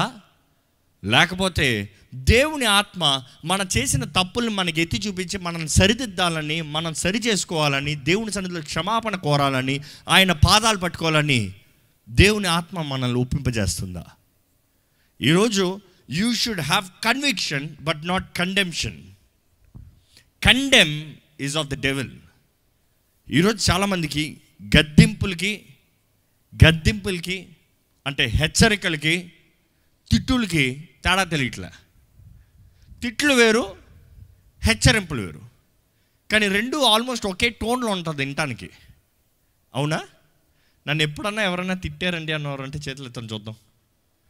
మిగిలిన వాళ్ళందరూ అబద్ధాలు ఆడుతున్నారు అనమాట. అంటే ఆలోచిస్తున్నారు, పలానా వ్యక్తి ఆ రోజు తిట్టాను, అవునవును. కానీ నన్ను ఎవరైనా హెచ్చరించారండి, ఖండించారండి అన్నవారు అంటే చేతులు ఎత్తారా? హెచ్చరిక. Okay, good. హెచ్చరికకి తిట్టుకి తేడా. Let's tell in a simple way. హెచ్చరింపు అన్నదప్పుడు, రే ఉంటే సరిగా ఉండో, లేకపోతే బయటికి పో. ఆ మాటలు ఏంటి? అది చాలామంది అలాంటి మాట అన్నామంటే నన్ను బయటికి పొమ్మన్నారు అంటారు. బయటికి పో అంటారు, ముందు ఏమన్నారు? గట్టిగా చెప్పండి. ఉంటే సరిగా ఉండు. అది తీసుకోరు. నేను సరిగా ఉంటాను అంతే, నేను బయటికి పోతా, నన్ను బయటికి పొమ్మన్నారు. ఉంటే ఇలా జీవించాలి, లేకపోతే కాదు, లేకపోతే పోయి చావు, నేను చచ్చిపోమన్నారు. You have to understand. తిట్టు అంటే, రే నువ్వు చావరా, నువ్వు చస్తావరా, నువ్వు బాగుపడారా, అర్థమవుతుందా? నువ్వు పోయి ఎక్కడ గుద్దుకోరా, దానికి వేరు. బైక్లో ఏ జాగ్రత్త, రే జాగ్రత్త. ఏంటంటే నన్ను తిడుతున్నాడు, జాగ్రత్త అన్నాడు, తిట్టలే, హెచ్చరించాడు. జాగ్రత్త అన్నాడు, ముందు బండి వస్తుంది చూసుకో అన్నాడు. ఈరోజు మన జీవితంలో కూడా ఏ ఆత్మ మన మీద ప్రభావితం చేస్తుందో గ్రహించుకోవాలండి. ఈరోజు ఎంతోమంది ప్రార్థన చేయలేకపోతున్నారు. కారణం ఏంటంటే వారి పర్ఫార్మెన్స్, వారి జీవిత విధానం, వారు జీవించే విధానాన్ని బట్టి, వారు చేసే పనులను బట్టి, వాళ్ళు చేసే కార్యాలను బట్టి దేవుని సన్నిధిలోకి వెళ్తామా వద్దా అనేది నిర్ణయించుకుంటున్నారు. You are trying to judge. If you are right, you will go in to God's presence. If you are not right, you won't go in to God's presence. దేవుని ఆరాధించంటే నేను సర్లేను, నేనేం ఆరాధిస్తా? లేకపోతే అపవాది అంటాడు, నువ్వు నీకు ఎలా కుదురుతుంది దేవుని ఆరాధిస్తావు? ఎందుకు ఇంతగా ఎక్స్ప్లెయిన్ చేస్తున్నా అంటే దేవుని వాక్యం చెప్తున్నాడు. మొదటికి ఈ వాక్యం చూద్దాం. 1 యోహాను 3:20. 1 John 3:20. ఇందువలన మనము సత్య సంబంధులమని ఎరుగుదుము. ఇందువలన మనము సత్య సంబంధులమని ఎరుగుదుము. ఎలాగా? దేవుడు మన హృదయము కంటే అధికుడై, దేవుడు మన హృదయము కంటే అధికుడై సమస్తమును ఎరిగి ఉన్నాడు కనుక, సమస్తము ఎరిగి ఉన్నాడు కనుక మన హృదయము ఏ ఏ విషయములలో మన యందు దోషారోపణ చేయునో ఆయా విషయములలో ఆయన ఎదుట మన హృదయములను సమ్మతి పరుచుకొందుము. మనము మన హృదయం ఏ ఏ విషయమై దోషారోపణ చేయునో ఆ విషయమై ఆయన దగ్గర ఏం చేయాలంట? మన హృదయం సమ్మతి పరుచుకొందుము. సమ్మతి. ఈ మాటకి చాలామంది అర్థం కాదు. ఈ మాటను చాలామంది ఎలా వివరిస్తారంటే, ఓ నీ హృదయమే నువ్వు కరెక్టా రైటా తప్పా అని చెప్పగలిగిందా? నీ హృదయానికన్నా దేవుడు ఇంకా ఎక్కువ నీ తప్పులను ఎత్తి చూపిస్తాడు. నీ హృదయమే నువ్వేం చేసింది తప్ప రైటా అనేది జడ్జ్ చేయగలుగుతుందా? నీ హృదయం జడ్జ్ చేయగలిగిన దానికన్నా దేవుడు ఎక్కువ జడ్జ్ చేస్తాడు అన్నట్టుగా భావిస్తారు. కానీ ఈ మాటకి అర్థం కరెక్ట్గా చూస్తానండి. మన హృదయము నువ్వు తగని వ్యక్తివి, నీవు పాపివి అంటే మనమంట దేవుని దగ్గరికి వెళ్ళి, దేవా నేను పాపిని, నన్ను క్షమించయ్యా అని అడగాలంట. Set right. It is not go from God, it is go to God. దేవుని దగ్గర నుంచి దూరం పోతాం కాదు, కానీ దేవునికి దగ్గరగా రావాలనేది ఈ వాక్యం అండి. ఈరోజు ఎంతోమంది హృదయము ఒక కోర్టు జరుగుతుంది, కోర్టు సెషన్ జరుగుతుంది వాళ్ళ హృదయాల్లో. ఏంటి? నువ్వు దోషివి, నీకు అర్హత లేదు, ఆశీర్వదించబడతానికి నువ్వేం చేసావు, నీకు అర్హత లేదు, నీకు ఈ పాత్ర లేదు, నీకు ఆ పాత్ర లేదు, నీకు ఇంతే తగ్గుతుంది, నువ్వు ఇక్కడే ఉండాలి, నువ్వు ఇలానే జీవించాలి, నువ్వు ఇలానే బ్రతకాలి, దేవుని ఇది ఎలాగ అడుగుతావు, అది ఎలాగ అడుగుతావు. ఈరోజు మన హృదయం ఎంతో తీర్పులు తీరుస్తుంది. నా రక్షణ జీవితంలో ప్రారంభంలో అయితే I had lot of judgements. నీకు తాగదు, నువ్వు కుదరదు, నువ్వు చేయలేవు, దేవుడు వాగ్దానం నీకు ఎలా కుదురుతుంది ఇది ద క్వశ్చన్. కానీ దేవుని ఆత్మ నాకు బయలుపరిచింది, నీ హృదయం తీర్పు నిన్ను తీర్పు తీస్తాం కన్నా, నీ హృదయం తీర్పు కన్నా తీర్పు తీరుస్తానికి ఒక రాజు ఉన్నాడు. నువ్వు చేసింది సరా తప్ప అనేది నువ్వు చెప్తాను కన్నా ఆ రాజు ఉన్నాడు. He will judge you. ఆయన నువ్వు రైటా తప్ప అనేది చెప్తానికి అవకాశాన్ని ఇస్తాడు. ఈరోజు don't let the devil judge you. అపవాది మిమ్మల్ని తీర్పు తీర్చనివ్వకండి. తీర్పు ఎవరి పని అని చెప్పాడు దేవుడు? చెప్పండి. నా పని అన్నాడు. అంటే దేవుడు మనల్ని తీర్పు తీరుస్తాడు. ఈరోజు మానవులు మన తర్వాత మన జీవితంలో ఏదో ఒక తప్పు, లోపము, పొరపాటులు జరుగుతూనే ఉంటాయి. జరగవా? ఎవరన్నా సరే, నేను బాప్తీసం తీసుకున్న దగ్గర నుంచి, నా జీవితాన్ని యేసుప్రభు సమర్పించిన దగ్గర నుంచి, నా జీవితంలో ఎప్పుడు ఏ తప్పు, ఒక్క తప్పుడు నిర్ణయం, ఒక చిన్న తప్పు పాపం కూడా చేయలేదన్న వారు ఉన్నారా? అలా ఎవరైనా చెప్పుకుంటే వారు మోసపరుచుకుంటున్నారని దేవుడు నాకు తెలియజేస్తుంది. మన జీవితంలో ఈ పాప లోకంలో, ఈ అశుద్ధమైన లోకంలో దేవుడు మనల్ని ప్రత్యేకించబడిన వారుగా, శుద్ధులుగా, పరిశుద్ధులుగా జీవించాలని ఆశపడుతున్నాడు అండి. కానీ ఎంతోమంది గిల్టీ లైఫ్, అపరాధ భావంతో జీవిస్తున్నారు. వారు తీర్పు తీర్చుకుంటా, వారు తగరని, వారు యోగిరి కాదని, వారు చేయగలిగింది ఏం లేదని, వారి జీవితంలో ఏం లేదని, వారు ఫలించరని ఎంతగానో బాధతో, వేదనతో, సొంత నిర్ణయాలతో జీవిస్తున్నారు. కానీ దేవుడు అటువంటి వారికి మాట చెప్తున్నాడు ఏంటంటే, నువ్వు తీర్పు తీర్చుకున్నట్టు తీర్పు తీర్చును. ఈరోజు నేనైతే నేను ఇలా మాట్లాడుకున్నావాడిని. అపవాది నాకు అలాంటి మాటలు ఇస్తూ ఉంటా పరిశుద్ధాత్మ జ్ఞాపకం చేశాడు. ఏంటంటే, నువ్వే లోకంలో పాపిగా, నీకు విమోచించబడటానికి అవకాశం ఉంది. కానీ ఈ మాట వినండి, ఇంత పాప లోకంలో ఒక వ్యక్తి పాపంలో పడతాం పెద్ద విషయమా? లేకపోతే ఏ పాపము లేని సమయంలో దేవుని సింహాసనం ముందుండి అసలు చెడు కీడు లేదన్న సమయంలో తప్పు చేసినోడు అసలైన పాప. నేను అపవాదిత ఇదన్నా, అరే సాతానా, నన్ను ఇన్న నేరాలను మోపుతున్నావే, ఇంత పాప లోకంలో నన్ను మోసపరిచి, నన్ను పాపిగా చేసి, నన్ను పాపం చేశానని నన్ను నేరం మోపుతున్నావే, అసలు నీ సంగతి ఏంటి? దేవుని సింహాసనం ముందు ఉన్నావు. నీ ముందు సాతానని ఒకడు లేడు, నీ ముందు చెడు అని లేదు. దేవుడు చేసిన దాంట్లో ఏది చెడు లేదు. నువ్వు దేవుని ముందే సరిగా లేకపోయో నువ్వేంటి పెద్ద నన్ను నేరాల్లో మోపుతున్నావు అని అడిగా. అంతే కదా. మనల్ని ఈరోజు కూర్చుని ఇదిగో నువ్వు తప్పు చేసావు, నువ్వు తప్పు చేసావు, నువ్వు తప్పు చేసావు అంటే దేవుడు ఏమంటాడు తెలుసా? నువ్వు తప్పు చేసావని దేవుని వాక్యం ఎక్కడ మనల్ని నువ్వు దగ్గర పనికి రావు అని చెప్తలేదు. కానీ దేవుని వాక్యం ఏం చెప్తుంది తెలుసా? ధైర్యంగా ఆయన సింహాసనం ముందు నడుచుకుంటూ రావాలంట. నమ్మేవారు హల్లెలూయా చెప్తామా? ఈ మాట మాత్రం మీకు ఎక్కితే చాలండి. ఆ వాక్యం ఒక్కసారి చదువుదామండి. ఒక్కసారి ఆ వాక్యం చదువుదాం. ఎక్కడ ధైర్యంగా హెబ్రీయులకు రాసిన పత్రిక 4వ అధ్యాయం 16వ వచనం చదువుదామండి. దయచేసి ఈ వాక్యం అందరు తిప్పి చదవాలి. హెబ్రీయులకు రాసిన 4వ పత్రిక 16వ వచనం, 4వ అధ్యాయం 16. గనుక మనము కనికరింపబడి సమయోచితమైన సహాయము కొరకు కృప పొందునట్లు ధైర్యముతో కృపాసనమునొద్దకు చేరుదము. ధైర్యముగా కృపాసనమునొద్దకు చేరుదము. ద థ్రోన్ ఆఫ్ గ్రేస్, కృపాసనం దగ్గరికి రావాలంట. భయముతో కాదు, భీతితో కాదు, నాకు తగదోని కాదు, నేను దేవుని తెలిసి దూరంగా పోతాను కాదు. పడిన వారు, పొరపాట్లు చేసిన వారు, బలహీనతలు కలిగిన వారు, క్షమాపణ వేడుకుంటున్న వారు ధైర్యముగా ఆయన సింహాసనం దగ్గరికి రావాలంట. ఆయన కృపా సింహాసనం దగ్గరికి రావాలంట. ఈరోజు మన జీవితంలో అపవాది is trying to condemn us. నువ్వు పనికిరావు, నువ్వు విశ్వాసం అనుకుంటున్నావా, నువ్వు ప్రార్థన చేస్తా బలం వచ్చేస్తుంది అనుకుంటున్నావా, నువ్వు అది చేస్తా అయిపోతాడు అనుకుంటున్నావా, నువ్వు ఇలాగ ఉంటే కుదురుతుంది అనుకుంటున్నావా? కానీ దేవుడు అంటాడు ఏంటి తెలుసా? నువ్వు నా బిడ్డవే, నా రక్తంలో కడగబడిన తర్వాత నువ్వు నా సొత్తువి, నా రక్తంలో కడగబడిన తర్వాత నువ్వు నా సొత్తు, నా ప్రాపర్టీ, నా బిడ్డవే, నువ్వు రావచ్చు నా దగ్గరికి.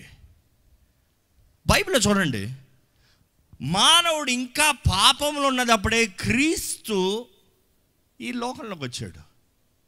అవునా? మనుషుడు పరిశుద్ధుడైన తర్వాత దేవుడు లోకంలోకి వచ్చాడా? మనిషి పాపంలో ఉన్నవాడిని విమోచించాలని క్రీస్తు ఈ లోకంలోకి వచ్చాడు. ఒకటి జ్ఞాపకం చేసుకోండి, మనం పాపులుగా ఉన్నదప్పుడే దేవుడు మనల్ని ప్రేమించాడని దేవుడు వాక్యం తెలియజేస్తుంది. Even though at we were sinners Christ died for us. మన పాపులుగా ఉన్నదప్పుడే క్రీస్తు మన కొరకు మరణించాను అంటే దేవుడు మనల్ని పాపులుగా ఉన్నదప్పుడే ప్రేమించాడు. ఆయన బిడ్డలైన తర్వాత, ఆయన కుమార్తెలు అయిన తర్వాత విడిచిపెట్టేస్తాడా? ఇక్కడ ఎంతమంది తల్లిదండ్రులు ఉన్నారు? చేతులు ఎత్తారా అండి? చెయ్యి బాగా ఎత్తండి. ఎంతమందికి పిల్లలు ఉన్నారు? ఎత్తండి. ఓకే. మీ పిల్లలు ఎప్పుడన్నా తప్పు చేశారా అండి? గట్టిగా చెప్పండి. చాలా తప్పులు చేశారంటారు తల్లి. ఎన్ని తప్పులు చేశారు? లెక్క ఉన్నాయా? సరే, మీ పిల్లలు మీ గుండె పగిలేంత తప్పు ఎప్పుడన్నా చేశారా? కొంతమంది చెప్పచ్చు యవనస్తులు అయిన తర్వాత. సరే, ఇది రివర్స్లో అడుగుదాం. ఎంతమంది మీ తల్లిదండ్రులని గుండె పగిలేంత బాధ పెట్టారో చేతులు ఎత్తండి చూద్దాం. Genuine people, I appreciate. వారిని అంతగా బాధ పెట్టినప్పుడు, లేకపోతే ఇక్కడ ఉన్న తల్లిదండ్రులు మిమ్మల్ని బాధ పెట్టిన దానికి ఎప్పుడన్నా వాళ్ళని అడాప్షన్ చేస్తారా? వాళ్ళని దత్తతకి ఇచ్చేస్తానని ఎప్పుడన్నా నిర్ణయించుకున్నారా? వాళ్ళని రోడ్లు వదిలేస్తానని ఎప్పుడన్నా అనుకున్నారా? మీరు చెప్పండి యవనస్తులు, ఇక్కడ మీ తల్లిదండ్రులు బాధ పెట్టినప్పుడు ఎప్పుడన్నా పోరా నీకు పోరా, నేను ఎవరికైనా దత్తత ఇచ్చేస్తానరా అన్నారా? చెప్పండి. పాపపు మనస్సు, పాపపు జీవితము, ఈ చెడు మానవుడే వాడి సొంత బిడ్డని తప్పు చేసినా కూడా నేను అవని అంటున్నాడు. మరి అంత గొప్ప ప్రేమామయుడు ప్రాణం పెట్టి రక్తాన్ని కార్చి విమోచించి నరకం నుంచి బయటికి తీసిన దేవుడు మనం ఏదో చిన్న తప్పు చేస్తా నువ్వు వద్దు నాకు పో అంటాడా? నువ్వు నాకు పనికి రావు పో అంటాడా? నువ్వు రావద్దు పో అంటాడా? నువ్వు నాతో మాట్లాడద్దు అంటాడా? నా సన్నిధిలోకి రావద్దు అంటాడా? తల్లిదండ్రులే కొంచెం తడితే మళ్ళీ నాన్న బాబు. నాకు చాలా బాగా గుర్తుందండి, మా పెద్దన్నయ్యకి మా మమ్మీకి ఎప్పుడైనా కోపం వస్తే భలే తిట్టేది. వాళ్ళిద్దరూ ఎప్పుడైనా గొడవ పెట్టుకుంటా మేము చూసుకుంటా ఉంటాం. నేను మా రెండో అన్న మాట్లాడుకుంటా ఉంటాం. చూడు మా అమ్మ ఇంత తిడుతుంది, నైట్కి బిర్యానీ చేసి పెడుతుంది చూడు అంటాం. ఏం లేదు, వాళ్ళంతా తిట్టుకున్నా కూడా ఏ మమ్మీ నైట్కి అమ్మ చక్కగా బిర్యానీ చేసి పెడుతుంది. మా మమ్మీ బిర్యానీ అంటే మా పెద్దనకి చాలా ఇష్టం. తను సైలెంట్గా వచ్చి కూర్చుంటాడు. అంతసేపు తిట్టుకుంటారు. కానీ నైట్ వచ్చి అమ్మ చక్కగా నా బిడ్డ తినాలి, నా బిడ్డ అలిగి పడుకోకూడదు, నా బిడ్డను తిట్టేసి నేను ఎక్కువ వాడు బాధపడిపోకూడదు, నా బిడ్డ చక్క ఆహారం తిని కడుపు నిండా తిని సుఖంగా పడుకోవాలి. మన దేవునికి ఎలాగుంటుందండి? మన దేవుడు మన తప్పు చేస్తా నువ్వు పనికి రావరా చీపరా అంటాడా? ఈరోజు ఈ కృపని చాలామంది గుర్తెరుగుతలేదండి. మనం తగిన వారమే అని అనుకుంటున్నాం. తగని వారిని ఆ కృప ఎత్తి పెట్టుకుని నువ్వు నా బిడ్డవయ్యా. మనం అంటున్నాం దేవా నేను తగను అన్నయ్యా. ఆ కృప అంటుంది నువ్వు నా బిడ్డవయ్యా. దేవా నేను చేసిన పనులకి నీ దగ్గర ఉండడానికి అవకాశం లేదయ్యా. ఆ దేవుడు చెప్తున్నాడు ప్రేమమేడు లేదు లేదు నువ్వు నా బిడ్డవయ్యా, నేను నిన్ను విడిచిపెట్టను, నేను అంత సులభంగా నిన్ను విడిచిపెట్టను, అంత సులభంగా నిన్ను త్రోసివేయను, అంత సులభంగా అపవాది చేతుల్లోకి నిన్ను విడిచిపెట్టను. ఈరోజు మన హృదయము నువ్వు తగనవాడివి, నువ్వు చేసిన తప్పు, నువ్వు దేవుని సన్నిధిలోకి ఎట్లా వెళ్తావు, నువ్వు ఎలా ప్రార్థన చేస్తావు అంటే నువ్వు చెప్పాల్సింది ఏంటి తెలుసా? క్రీస్తు యేసు రక్తంలో కొనబడిన వాడిని ధైర్యంగా సింహాసనం దగ్గరికి వెళ్తా. ఒక కుమారుడు ఎలాగ తండ్రి దగ్గరికి ధైర్యంగా వెళ్తాడో నేను అలాగ నా తండ్రి దగ్గరికి వెళ్తా. నేను వెళ్ళి నిలబడేది రక్తపు మ్యాట్ అంట, రక్తం మీద నిలబడతా, రక్తం మీద నిలబడతాను. ఆ రక్తం మీద నిలబడతాను అన్న దానికి సాదృశ్యం ఏంటి తెలుసా? నా పర్ఫార్మెన్స్ కాదు, నేను చేసిన మంచి కార్యాలు కాదు, నేను చూపించిన మంచి కార్యాలు కాదు, నేను సాధించిన గొప్ప కార్యాలు కాదు. నేను అక్కడికి వెళ్ళి నిలబడగలుగుతాను అవకాశం ఏంటి తెలుసా? క్రీస్తు యేసు రక్తము, యేసు ప్రభు నా కొరకు చేసిన కార్యం, అది ఆయన పర్ఫార్మెన్స్. నమ్మరు హల్లెలూయా చెప్తామా? అది ఆయన నా కొరకు చేసిన పని, అది ఆయన నా కొరకు సాధించిన కార్యము, అది ఆయన నన్ను ఆయన స్థానంలో నిలబడటానికి దేవుని వాక్యం ఒకటి చెప్తుందండి. We are the co heirs of Christ. క్రీస్తుతో సహబంధము సహవాసము కలిగినట్లుగా దేవుడు మనల్ని హెచ్చించాడంట. అక్కడ రెండు విషయాలను మనం గమనించాలి. ఒకటికి తండ్రికి మన పైన ఎంత ప్రేమ ఉంటే ఆయన కుమారుడి స్థానంలోకి మనల్ని హెచ్చించాడు. అదే సమయంలో యేసు ప్రభుకు మన పైన ఎంత ప్రేమ ఉంటే ఆ కుమారుడికి ఆయన స్థానాన్ని మనకు పంచుతాడు. నువ్వు నా సహోదరుడుగా ఉండరా, నువ్వు నా సహోదరిగా ఉండరా. ఆయన నా తండ్రి, ఆయన నీ తండ్రి. అందుకని యేసు ప్రభు నేర్పించిన మొదటి ప్రార్థనలను చూడండి. పరలోకమందున్న యేసు ప్రభు తండ్రి అని చెప్పాడా? నా తండ్రి, మనందరి తండ్రి, మనందరి తండ్రి.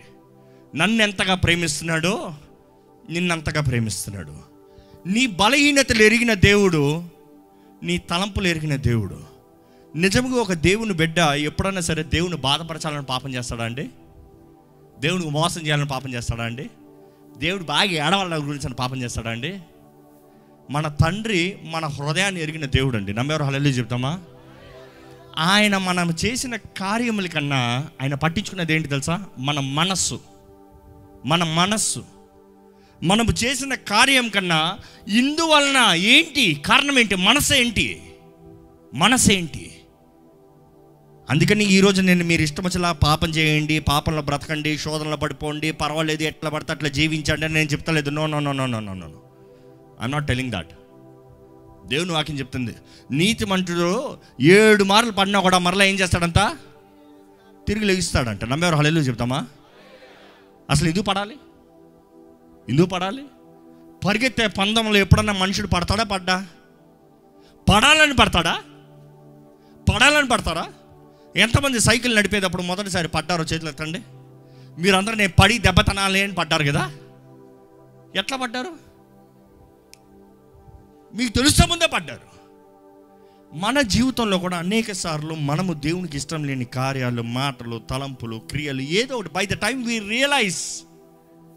కానీ దేవుడు ఏమంటున్నాడు తెలుసా? అలాంటి సమయంలో ధైర్యంగా రా నా దగ్గరికి, ధైర్యంగా రా నా దగ్గరికి, ధైర్యంగా నా కృపా సింహాసనం దగ్గరికి రా, నేను క్షమిస్తా.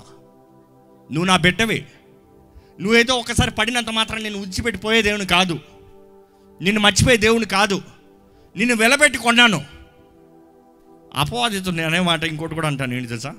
అపవాది, నువ్వు పరలోకంలో పాపం చేసినప్పుడు, పరలోకం నుండి కిందకు త్రోసివేయబడినప్పుడు, పరలోకం నుండి దేవుడు ఒక దోమను కూడా పంపించలే నీకు, అవునా? లూసిఫరా, మరలా రా లూసిఫరా అని ఒక దోమనన్న పంపించి రక్షించాడా? అబ్బే. కానీ ఈ మానవుడు పాపం చేసినప్పుడు, తప్పులో పట్టేటప్పుడు ఏం చేశాడు తెలుసా? పరలోకం మొత్తంలో నా విలువైన క్రీస్తుని, ఆయన ప్రియ కుమారుని ఈ లోకంలోకి పంపించాడండి.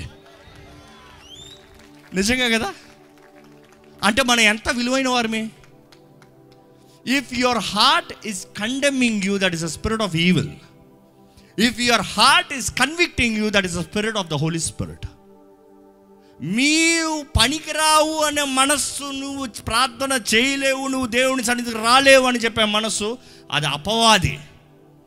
కానీ నువ్వు నీ పాపాలు ఒప్పింపజేసి దేవుని దగ్గరికి చేరాలని, దేవునిలో ఉండాలని, దేవుని సాక్షిగా నిలబడాలని చేసేది పరిశుద్ధాత్ముడు. పరిశుద్ధాత్ముడు ఒప్పింపజేస్తాడండి, అది ఆయన పని. ఎందుకు ఒప్పింపజేస్తాడు? మన అంత ఇష్టం లేదన్నా కాదు, మనలో ఏ దోషం ఉండకూడదని, మనల్ని మనం పరిశుద్ధులుగా కాపాడుకుంటానికి పరిశుద్ధాత్ముడు మనల్ని ఒప్పింపజేస్తూ ఉంటాడు. అపవాది నేను అనుకున్నాను, ఎందుకు వాడు ఎప్పుడు చూసినా కండెం అంటే వాడి లాప్ట్ ఉన్నది అదే, వాడి నాశనం ఉందని తెలుసు, వాడికి ఎప్పటికీ అదే అని తెలుసు. అందుకని వాడు ఏమంటాడంటే వాడితో మనల్ని పోల్చుకుంటానికి చూస్తున్నాడు. మీరు చెప్పాలి, నువ్వు ఓడిపిన ఓడివి, పడిపిన దూత ఓడిపినోడివి, నీకు నాకు చాలా డిఫరెన్స్ ఉంది. నువ్వు దెయ్యంలాగా మార్చబడ్డావు, నేను కుమార్తెల్లాగా మార్చబడ్డాను. నీకు నాకు తేడా చాలా ఉంది. అసలు ఎప్పుడన్నా పనోడికి కుమారుడికి తేడా ఉంటుందా? ఉండదా? ఎప్పటికైనా కుమారుడు కుమారుడే, పనోడు పనోడే. పనోడు తప్పు చేస్తే ఉద్యోగంలో తీసిపడేస్తావు, కుమారుడు తప్పు చేస్తే ఇంట్లో తీసిపడేస్తారా?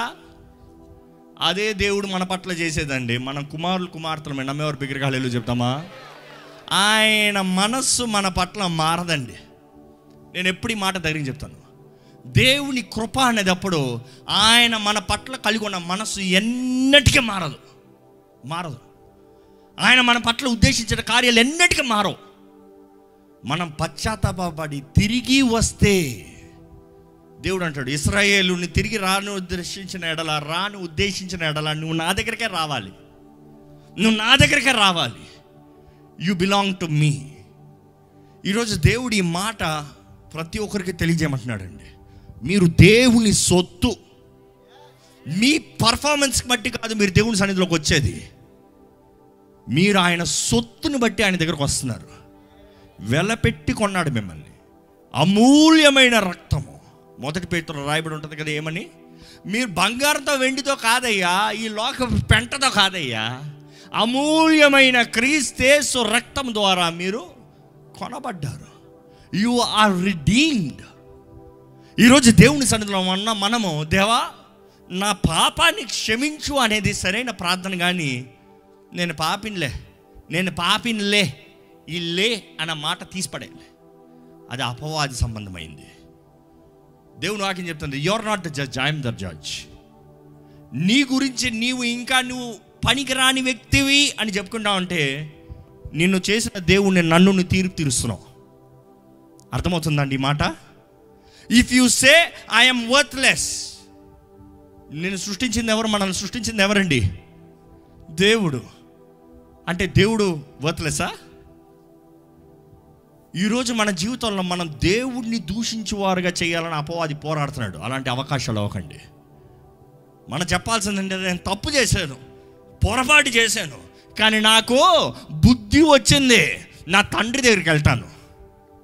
తప్పిపోయిన కుమారుడు వచ్చాడు తండ్రి దగ్గరికి. తండ్రి ఏం చేశారు? కొట్టుకుని తీసుకుని ఇప్పుడు ఎంతరా ఏ మొహం పెట్టుకుంటారా వచ్చామన్నారా? పరిగెత్తుకుని వెళ్ళి, ఇంకా దూరంలో చూశాడంట, పరిగెత్తుకుని వెళ్ళి ఆయన భుజం మీద పడి హత్తుకుని ముద్దు పెట్టి, నా కుమారుడు తిరిగి వచ్చాడు, చచ్చిన కుమారుడు మరలా బ్రతికి వచ్చాడు. అసలు దేవుని వాక్యం చూస్తే, ఎవరది who was lot in to conviction failure, discouragement చూసినప్పుడు టైం ఎక్కువ లేదు కాబట్టి ఐఎమ్ గోయింగ్ షార్ట్. దేవుని వాక్యంలో యేసు ప్రభు పక్కనే ఉన్న వ్యక్తి చూస్తామండి. ఎవరు? పేతురు. నువ్వు సిలువ ఎక్కకూడదయ్యా అంటే లేదు లేదని దేవుడు గద్దిస్తాడు. నా వెనక్కి పో అది. దాని తర్వాత ఏమంటాడు? ఎవరు నిన్ను విడిచిపెట్టినా కూడా నేను నిన్ను విడిచిపెట్టినా, నేను నీ పక్కనే ఉంటాను. అవసరమైతే కత్తి కూడా రెడీగా పెట్టుకున్నాడు. పట్టుకుని బంధిస్తానికి వస్తే ఫస్ట్ అటాక్ చేసింది ఎవరు అంటే ఆయన మనసు ఏంటి? యేసుప్రభుని కాపాడాలనే కదా. ఇందుకు కూడా కత్తి తీశాడు, తన శక్తిని చూపించుకోదామన్నా. నా యేసుప్రభు దగ్గరికి వస్తారా అంటే ఆయన మనసులో ఏముంది? ప్రేమ. కానీ యేసుప్రభు చెప్తాడు, ముమ్మారు నువ్వు బొంకుతావయ్యా. నేను బొంకనన్నాడు. బొంకుతావయ్యా. మనం చూస్తాము యేసుప్రభుని ఎరగనని 3 సార్లు బొంకుతాడండి. దాని తర్వాత యేసుప్రభు మరణించాడండి. యేసుప్రభు పాతి పెట్టబడ్డాడండి. పేతురు పరిస్థితి ఎలా ఉంటుందో ఎప్పుడన్నా ఆలోచించారా? యేసుప్రభు ముందే చెప్పాడు. ఈయనేమనుకున్నాడు? ఈయన పర్ఫార్మెన్స్ బెటర్ అనుకున్నాడు. ఏంటి? నీకన్నా నా గురించి నాకు బాగా తెలుసు అన్నాడు. అంతే కదా. నువ్వు బొంకుతావా అంటే నేను బొంకనన్నాడు. దేవా బొంకుతానన్నావు, కృపణ దయచేయ్యా, అటువంటి పరిస్థితిని అనుమతించద్దయ్యా, మరి అంత దారుణంగా నన్ను వదిలేద్దయ్యా అని అడిగి ఉండొచ్చు కదా. No, he said performance. కానీ ఎప్పుడైతే బొంకాడో అనుకుంటానండి, యేసు ప్రభు ఆ 3 రోజులు సమాధిలో ఉన్నదప్పుడు పేతురు మనసులో ఎలాగుండుంటుంది? 3 రోజులు ఉదయం కోడి కూసే ప్రతిసారి ఎలాగుండుంటుంది? సరే, 3 రోజుల తర్వాత యేసుప్రభు లేచాడు, అంతా అయిపోయింది. వచ్చి కలిసాడు కూడా, మళ్ళీ ఆయన మాయమయ్యాడు. అంతలోకి ఏమైంది ఈయనకి? ఈ కోడికి వస్తూనే ఉంది కదా రోజు పొద్దుట. ఈయన మనసులో ఏం వస్తుంది? నువ్వు బొంకావయ్యా, నువ్వు వదిలేసావయ్యా, నువ్వు ద్రోహం చేసావయ్యా, నువ్వు అన్యాయం చేసావయ్యా, నువ్వు ఆయన సొత్తుగా ఉండటానికి అధికారం లేదు, అర్హత లేదయ్యా. ఒక మాట ముఖ్యంగా చెప్తాను వినండి. అపవాది ఎప్పుడైనా సరే మిమ్మల్ని కండెమ్ చేస్తున్నాడంటే దానికి ఉద్దేశం ఏంటి తెలుసా? దేవుడు మీ జీవితంలో ఉద్దేశించిన కార్యం మీరు ఎక్కడ నెరవేరుస్తారో అని దేవుని చిత్తం దగ్గర నుంచి మిమ్మల్ని దూరంగా త్రోసివేయాలని, నువ్వు పనికిరావు అని వెనక్కి తోస్తానికి. కానీ కృప కలిగిన దేవుడు ఏం చేస్తాడు తెలుసా? ఆయన ఆత్మ ద్వారా ఒప్పింపజేసి ఇది ఒప్పుకున్న ప్రతి క్షణము, ప్రతి స్టెప్పు ఆయనకి దగ్గరగా చేరటానికి. ఈరోజు ఈ మాటను గమనించాలండి. పేతురు అయితే ఇంక ఇసిపి తన గతానికి వెళ్తానని చూశాడు. ఏమన్నాడు? నేను వెళ్ళి చేపలు పట్టుకుంటాను. ఆయనతో ఉన్నవారు ఏమన్నారు? మేము కూడా వస్తాము. అంటే ఈయన పోయేది కాకుండా అందరు కలిసి వెనక్కిపోతున్నారు అనమాట. ముందుకు పోయండి అంటే మొత్తానికి వెనక్కిపోతున్నారు. కానీ మనం చూస్తాము, ఈ ఉదాహరణ మీకు అందరూ తెలిసే ఉంటుంది. రాత్రి అంతా చేపలు పడటానికి ప్రయత్నం చేస్తారు, ఏ ఒక్కటి దొరకదు. తెల్లవారుజామునే, వేకువజామునే ఒడ్డు నుండి స్వరము, పిల్లలారా తినటానికి ఏమైనా ఉందా? వాళ్ళు ఇచ్చే జవాబు ఏంటి? ఏమీ లేదు, మా దగ్గర ఏమీ లేదు. ఆయన అంటాడు, మీ కుడి వైపుకి వల వేయండి. వారు అంతవరకు గుర్తుపట్టలేదు అది యేసు ప్రభు అని. వారు ఎంత వేదన బాధలు ఉన్నారో మనం అర్థం చేసుకోవచ్చు. రాత్రంతా ప్రయాసపడ్డారు. యేసు ప్రభు అంటాడు కుడి పక్కకి. కానీ దేవుడి వాక్యంలో ఉంటుంది, వారు చెప్పినట్టుగా చేశారంట. చేసిన వెంటనే విస్తారమైన చేపలు 153 చేపలు దొరికాయంట ఒక్క వెలలో. వారు ఒడ్డుకు వచ్చిన తర్వాత మనం చూస్తాం, అప్పటికి ఆ స్వరాన్ని విని ఆ కార్యాన్ని చూసి యోహాను గ్రహించుకుని చెప్తాడు పేతురుతో, అది యేసు సుమి, అది యేసు ప్రభు. చెప్పిన తర్వాత పేతురు నీళ్ళు దూక్కుని పరిగెత్తుకుని వస్తాడు. అప్పటికే యేసు ప్రభు ఏంటైతే వారు వెతుకుతున్నారో రాత్రంతా అదే చేపల్ని కాల్చి రెడీగా పెట్టాడు బ్రేక్ఫాస్ట్. కానీ ఇవన్నీ పక్కన పెడితే యేసు ప్రభు పేతురుని అడుగుతాడు, ఏమని? నీవు నన్ను ప్రేమించుచున్నావా? ఈరోజు యేసు ప్రభు మిమ్మల్ని అడుగుతున్నాడండి, నీవు నన్ను ప్రేమించుచున్నావా? ఏంటి మీ జవాబు? పేతురుకి అప్పటికే ఆయన పర్ఫార్మెన్స్ చూస్తున్నాడు. నేను వెనక్కిపోతాను, నేను ఇంకా పనికిరాను, నేను ఇంకా బ్రతకలేను, నేను ఇంకా నీకు పనికిరానయ్యా, నీకు ద్రోహం చేసిన వ్యక్తినయ్యా, నీకు పనికిరానయ్యా, అన్నీ తెలుసు లాప్ట, కానీ నిన్ను ప్రేమిస్తున్నాను. అదే ఇందాక చెప్పానండి, దేవుడు మనం చేసిన కార్యాల కన్నా, డీడ్స్ కన్నా మన హృదయాన్ని, మన తలంపుల్ని ఎరిగిన దేవుడు. మనం ఆయన ఇందుకొరకు బాధ పెట్టామనేది చూస్తాడు, ఏ రీతిగా బాధ పెట్టామని చూస్తాడు, కానీ ఏం చేశామనేది పట్టించుకోడు అంతగా. అందుకనే పశ్చాత్తాపడి వస్తే హృదయాన్ని ఆయన చేతిలో సమర్పించుకుంటే దేవుడు అంటాడు, పాతవన్నీ గతించాను, నువ్వు అది చేసావు, ఇది చేసావు, అక్కడ చేసావు, ఇక్కడ చేసావు, అలా చేసావు, ఇలా ఏం పట్టించుకోను, అన్నీ సంపూర్ణంగా నూతనపరుస్తా. ఈరోజు మన జీవితంలో జ్ఞాపకం చేసుకోవాలండి, దేవుడు మనల్ని అడుగుతున్నాడు, నీవు నన్ను ప్రేమిస్తున్నావా? Do you love me? పేతురు మొదటిసారి నేను ప్రేమిస్తున్నాను అయ్యా అన్నాడు. రెండోసారి మరలా అడిగాడు యేసుప్రభు, నువ్వు నన్ను ప్రేమిస్తున్నావా? మరలా పేతురు అన్నాడు, ఏంటి? ప్రేమిస్తున్నానయ్యా. మూడోసారి మరలా అడిగాడు యేసుప్రభు, నువ్వు నన్ను ప్రేమిస్తున్నావా? అక్కడ వాక్యం రాయబడడం తెలుసా, ఆయన హృదయంలో మనసులో నొచ్చుకొని, అబ్బా దేవా ఎట్లా చెప్పనయ్యా, నేను నిన్ను ప్రేమిస్తున్నానని చూపిద్దాం అనుకున్నాను, చూపించలేకపోయా. నేను నిన్ను ప్రేమిస్తున్నానని నీ పక్కన నిలబడతానన్నాను, నిలబడలేకపోయా. I thought I can show you but I cannot show you. అందుకని ఆయన ఏమన్నాడు తెలుసా, హృదయాన్ని ఎరిగిన దేవుడు అయ్యా నువ్వు, నా క్రియల్ని ప్రూవ్ చేయలేకపోయాను. I couldn't show you in my works, నా క్రియల్లో చూపించలేకపోయాను, కానీ నా హృదయం నీకు తెలుసు, హృదయ రహస్యాలు ఎరిగిన దేవుడివి. నేను నిన్ను ప్రేమిస్తున్నానో లేదో నీకే తెలుసు అయ్యా. ఈరోజు మీ జీవితంలో నిజంగా దేవుడు మిమ్మల్ని చూస్తే దేవుని వైపు ప్రేమ ఉందా మీకు? దేవుని ప్రేమిస్తున్నారా? మీరు నిజంగా దేవుని ప్రేమిస్తున్నారంటే దేవుడు ఏం చెప్పాడు, నా గొర్రెలను కాయ్. ఇంకో మాట ఉంటుందండి, నేను రెఫరెన్స్లు తిరుగుతున్న టైం అయిపోయింది కాబట్టి. పేతురుని దేవుడు మూలరాయిగా చేశాడు. ఆ అపోస్తల కార్యాలు 2వ అధ్యాయంలో చూస్తే ఆ పరిశుద్ధాత్ముడు ఆ మేడగదిలో దిగినప్పుడు అందరూ పరిశుద్ధాత్మతో నింపబడినప్పుడు అక్కడ ఉన్న వారందరూ వచ్చి అక్కడ ఏం జరుగుతుందిరా అని చూసేటప్పుడు ఎవరది నిలబడి సువార్తను ప్రకటించారు? మొదటిగా ఎవరు? గట్టిగా చెప్పండి. పేతురు చెప్పిన సువార్తకి దేవుని వాక్యంలో రాయబడి ఉంటుంది, వారు హృదయంలో నొచ్చుకున్నారంట. ఆ ఒక్క మాట చూద్దామా? అపోస్తుల కార్యాలు 2వ అధ్యాయము. Can you take that reference quickly? 2వ అధ్యాయం 37. వారు ఈ మాట విని హృదయములో నొచ్చుకొని, ఆ మాట ఏంటంటే అప్పటికి చెప్తారు, మీరు యేసుని సిలువేశారయ్యా, మీరు యేసుని చంపారయ్యా, మీరు యేసుని చంపి సిలువేస్తే పాతి పెడితే దేవుడు మరలా 3వ రోజు లేపాడయ్యా. అక్కడ ఆ మాట విని వారు నొచ్చుకుని, మేమే చంపాము, అవును, మా మీద రానే దోషం అని చెప్పాము, అవును, యేసును సిలువేమని చెప్పాము మేము, అవును. వారు హృదయంలో నొచ్చుకున్నారు. వారు హృదయంలో నొచ్చుకుని వాళ్ళు ఏమని అడిగారు చదవండి, 37వ వచనం. సహోదరులారా, మేమేమి చేతుమని పేతురును కడమ అపోస్తలుడు ఏం చేయమంటావు? ఏం చేయమంటావు? నేను అనుకుంటాను పేతురు అక్కడ నిలబడినప్పుడు మేము తప్పు చేసాము, ఏం చేయమంటావు అంటే పేతురు ఏమని ఉంటాడు, మీకన్నా ఎక్కువ తప్పు నేను చేశానయ్యా, మీరు సిలువే నడిచారు, నేను పారిపోయాను, ఉడిచి పక్కన ప్రాణం పెడతానని పారిపోయాను, ఏం చేయమంటావా? నేను చెప్తాను, నాకు బాగా తెలుసు.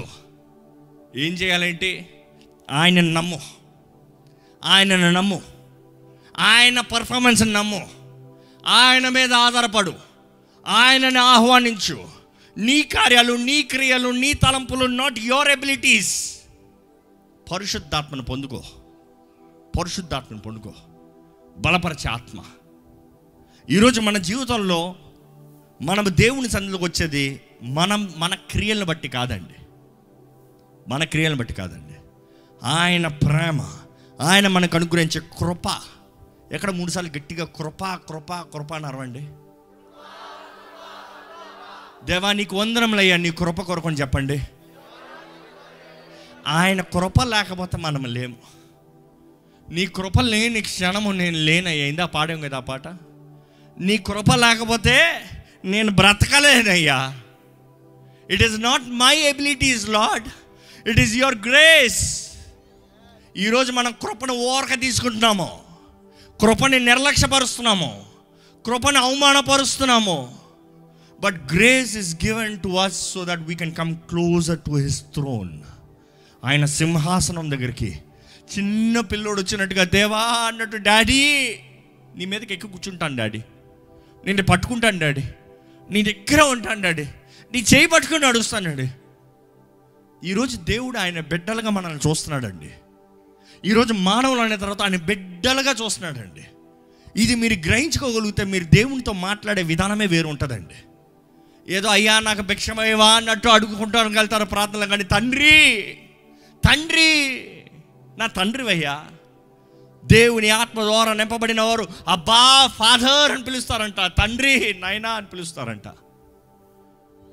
ఈరోజు మీ ఆత్మ, మీ మనస్సు, మీ హృదయము క్రీస్తు చేతుల్లో పెట్టి అది నూతన హృదయం మార్చబడతానే కానీ మీరు పరిశుద్ధులుగా నిలబడలేరండి. అందుకని దేవుడు అంటాడు, రాతి హృదయాన్ని తీసివేసి మాంసపు హృదయాన్ని పెడతా, చిన్న పిల్లల్లాగా చేస్తాను నేను. I will make it new. నువ్వు నన్ను నమ్మాలి, నువ్వు నాకు దగ్గరకు ఉండాలి.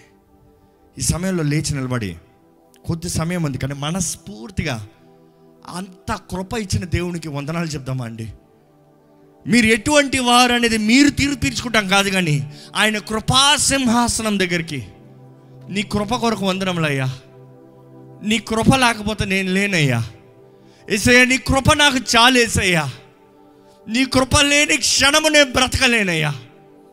దేవా నీ కృప నాకు కావాలి, నీ కృప నాకు చాలు. దేవునికి చెప్తామండి మనస్ఫూర్తిగా, దేవా నీకు వందనములు, ఇంత గొప్ప కృపను నా కొరకు ఇచ్చావయ్యా.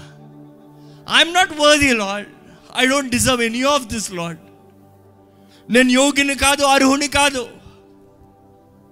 పరిశుద్ధాత్ముడు మనల్ని ఒప్పింపజేసేటప్పుడు మనల్ని సరిదిద్దడానికి, క్రీస్తు సాక్షులుగా మారుస్తానికి దేవుని వాక్యం చెప్తాను, ధైర్యముగా రా, ధైర్యముగా రా, ధైర్యముగా దేవుని సన్నిధిలోకి వచ్చి ఆయనకు వందనాలు చెప్పండి.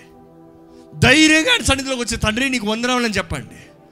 ధైర్యంగా దేవుడి సన్నిధిలోకి వచ్చి దేవా తండ్రి అబ్బా నన్ను ప్రేమించే తండ్రి, నన్ను క్షమించే తండ్రి నీకు వందనములు, నన్ను ఆదరించే తండ్రి, నన్ను బలపరిచే తండ్రి నీకు వందనములు, నీకు వందనాలయ్యా. మనస్ఫూర్తిగా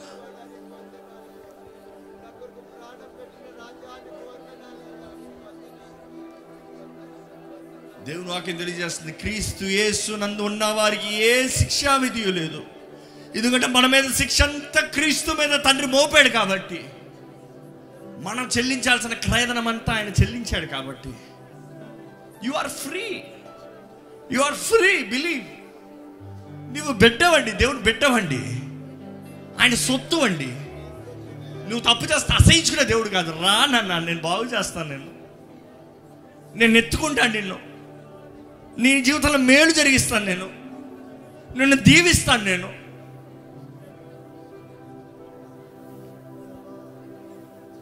కృతజ్ఞత హృదయంతో దేవునికి వందనాలు చెప్తామా? కృతజ్ఞత మనసుతో, విరిగి నలిగిన హృదయంతో దేవా నీకు వందనములయ్యా.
చాలయ్యా, నీ కృప లేనిదే నేను బ్రతుకలేనయ్యా.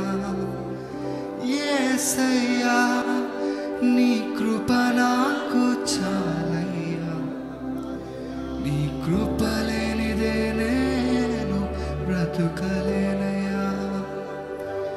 నీ కృప లేని క్షణము, నీ దయ లేని క్షణము నేను ఊహించలేను యేసయ్యా.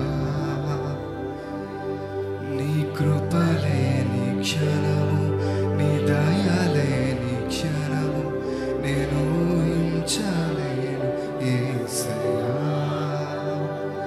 యేసయ్యా నీ కృప నాకు చాలయ్యా, నీ కృప లేనిదే నేను బ్రతుకలేనయ్యా. యేసయ్యా నీ కృప నాకు చాలయ్యా, నీ కృప లేనిదే నేను బ్రతుకలేనయ్యా. నిజంగా మనస్ఫూర్తిగా హృదయం తెరిచి చెప్తామండి, నీ కృప లేకపోతే నేను బ్రతకలేనయ్యా, నీ దయ లేకపోతే నేను బ్రతకలేనయ్యా. నిజంగా నీ కృపను బట్టే నీ సన్నిధిలోకి వస్తున్నానయ్యా, నీ కృపను బట్టే నిన్ను నా తండ్రి అని పిలుస్తున్నానయ్యా, నీ కృపను బట్టే దేవా నేను ఇంకా సజీవ లెక్కలో ఉన్నానయ్యా, నీ కృపను బట్టే నా జీవితంలో ఇంకా అవకాశాలు ఉన్నాయ్యా, నీ కృపను బట్టే నా జీవితంలో ఇంకా నూతన కార్యాలు జరుగుతాయనే నిరీక్షణ ఉందయ్యా. దేవా నీ కృపేనయ్యా, నీ కృపేనయ్యా, నేను చేసిన దాన్ని బట్టి కాదయ్యా, నీ కృపను బట్టి అయ్యా. ఇదిగోనయ్యా నా జీవితాన్ని ఉన్న పాటున నీ చేతిలో పెడుతున్నానయ్యా.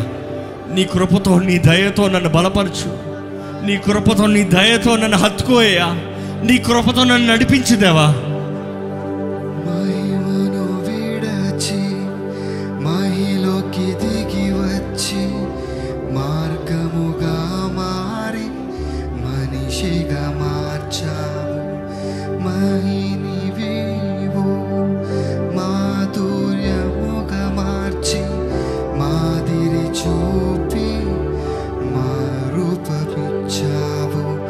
మహిమను విడచి మహిలో దిగి వచ్చి మార్గముగా మారి మనిషిగా మార్చావు.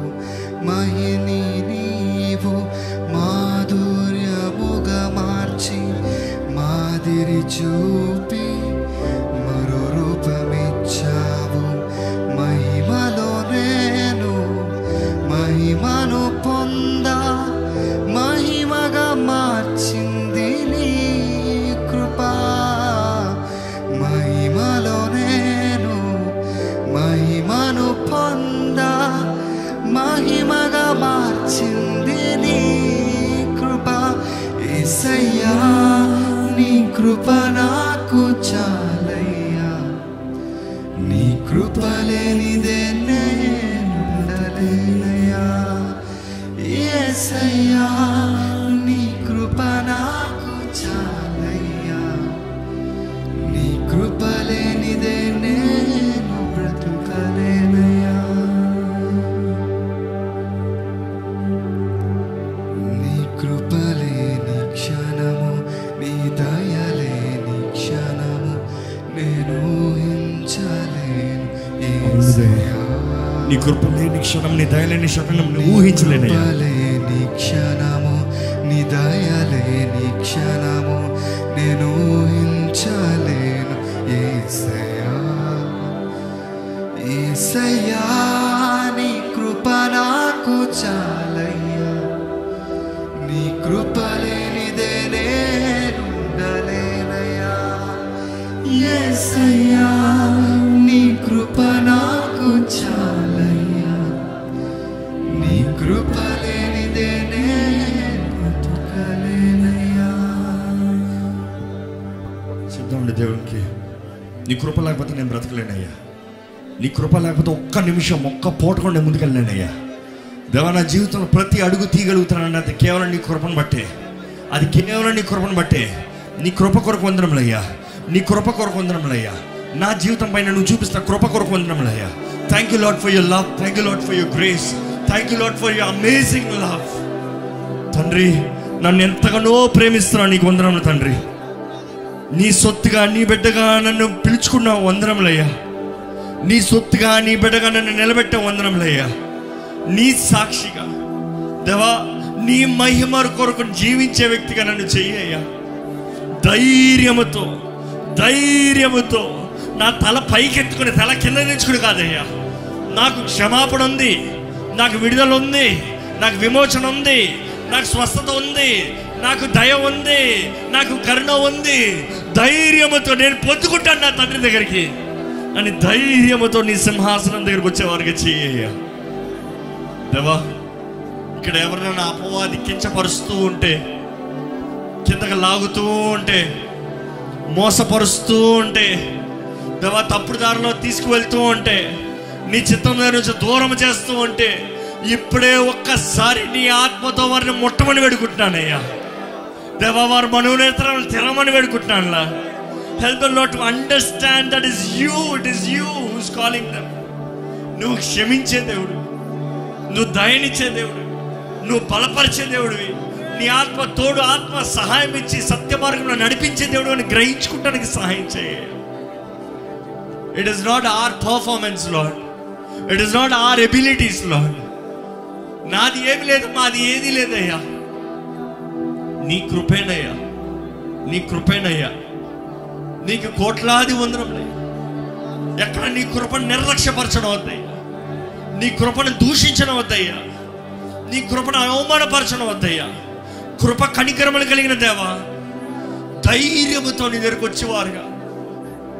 నా దేవుడు అన్నాడు, నా తండ్రి నన్ను అంగీకరిస్తాడు, నా తండ్రి నన్ను లేవనెత్తాడు, నా తండ్రి మరలా నాకు ఆశీర్వాదం ఇస్తాడు, నా తండ్రి మరలా నా జీవితంలో నేను పోగొట్టుకున్నంత మరలా తిరిగి అనుగ్రహిస్తాడు అన్న ధైర్యముతో నీ పాదాలు పట్టుకున్న వారికి చేయ.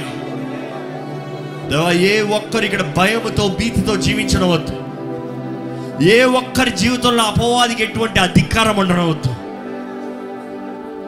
నీ రక్తంలో విమోచించబడిన వారు నీ సొత్తుగా, నీ సాక్షులుగా మమ్మల్ని అందరినీ నిలబెట్టమని నజరేయుడైన యేసు నామములో అడిగి వేడుచున్నాం తండ్రి, ఆమేన్.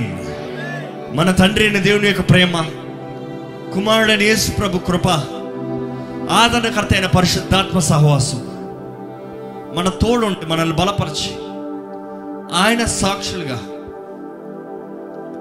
ఆయన పుత్రులుగా, బిడ్డలుగా అన్ని విషయంలో మనల్ని వర్ధిలింపజేసి బలపరిచి ఉన్నత స్థాయిలో నిలబెట్టి ఆయన మహిమ కొరకు మనల్ని దీవించి వర్ధిలింపజేయునుగాక. ఆమేన్, ఆమేన్, ఆమేన్.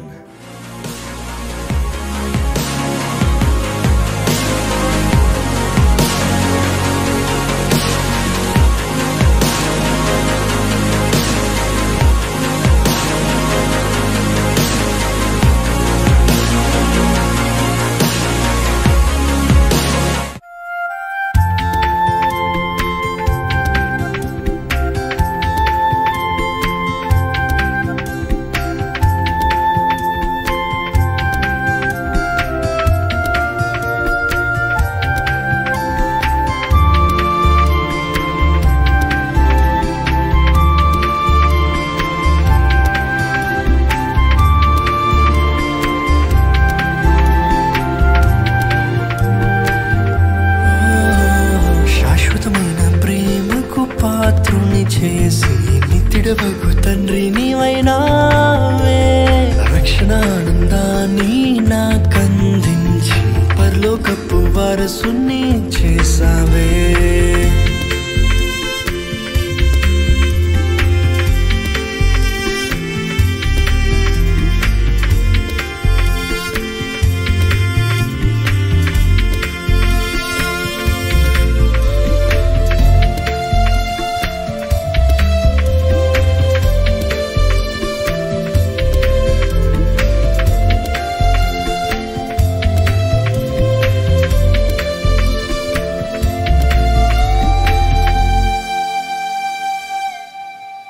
నాడుగులను క్రమపరచి నా హృదయమును స్థిరపరచి నీదు రక్తములో నన్ను శుద్ధుని చేసితివే.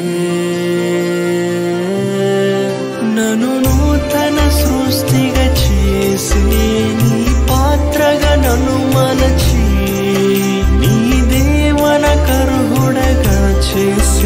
దేవానికే స్తోత్రం. శాశ్వతమైన ప్రేమకు పాత్రుని చేసి నిత్యుడవగు తండ్రి నీవైనావే. రక్షణ ఆనందాన్ని నాకందించి పరలోకపు వారసుని చేసావే.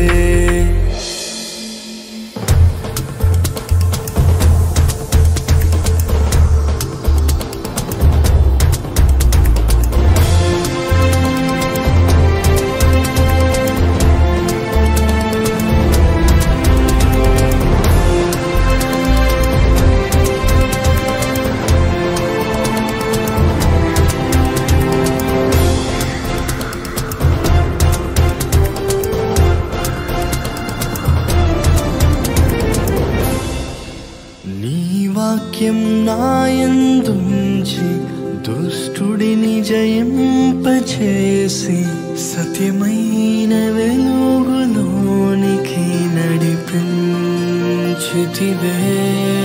నా మటుకైతే బ్రతుకుట క్రీస్తే, చావైతే లాభమని నీ సాక్షిగా సంపూర్ణ శక్తితో దేవా నన్ను నిలుపు.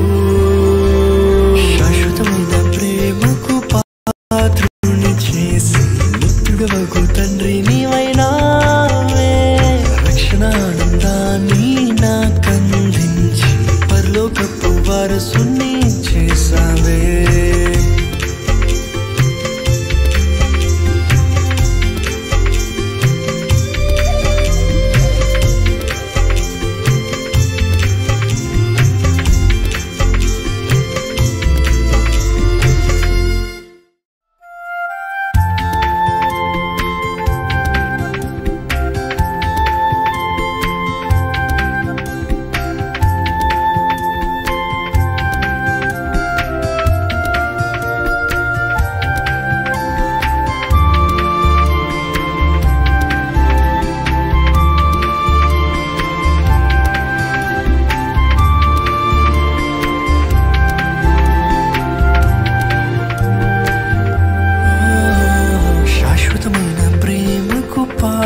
చేసి నిత్యుడవగు తండ్రి నీవైనావే. రక్షణ ఆనందాన్ని నాకందించి పరలోకపు వారసుని చేసావే.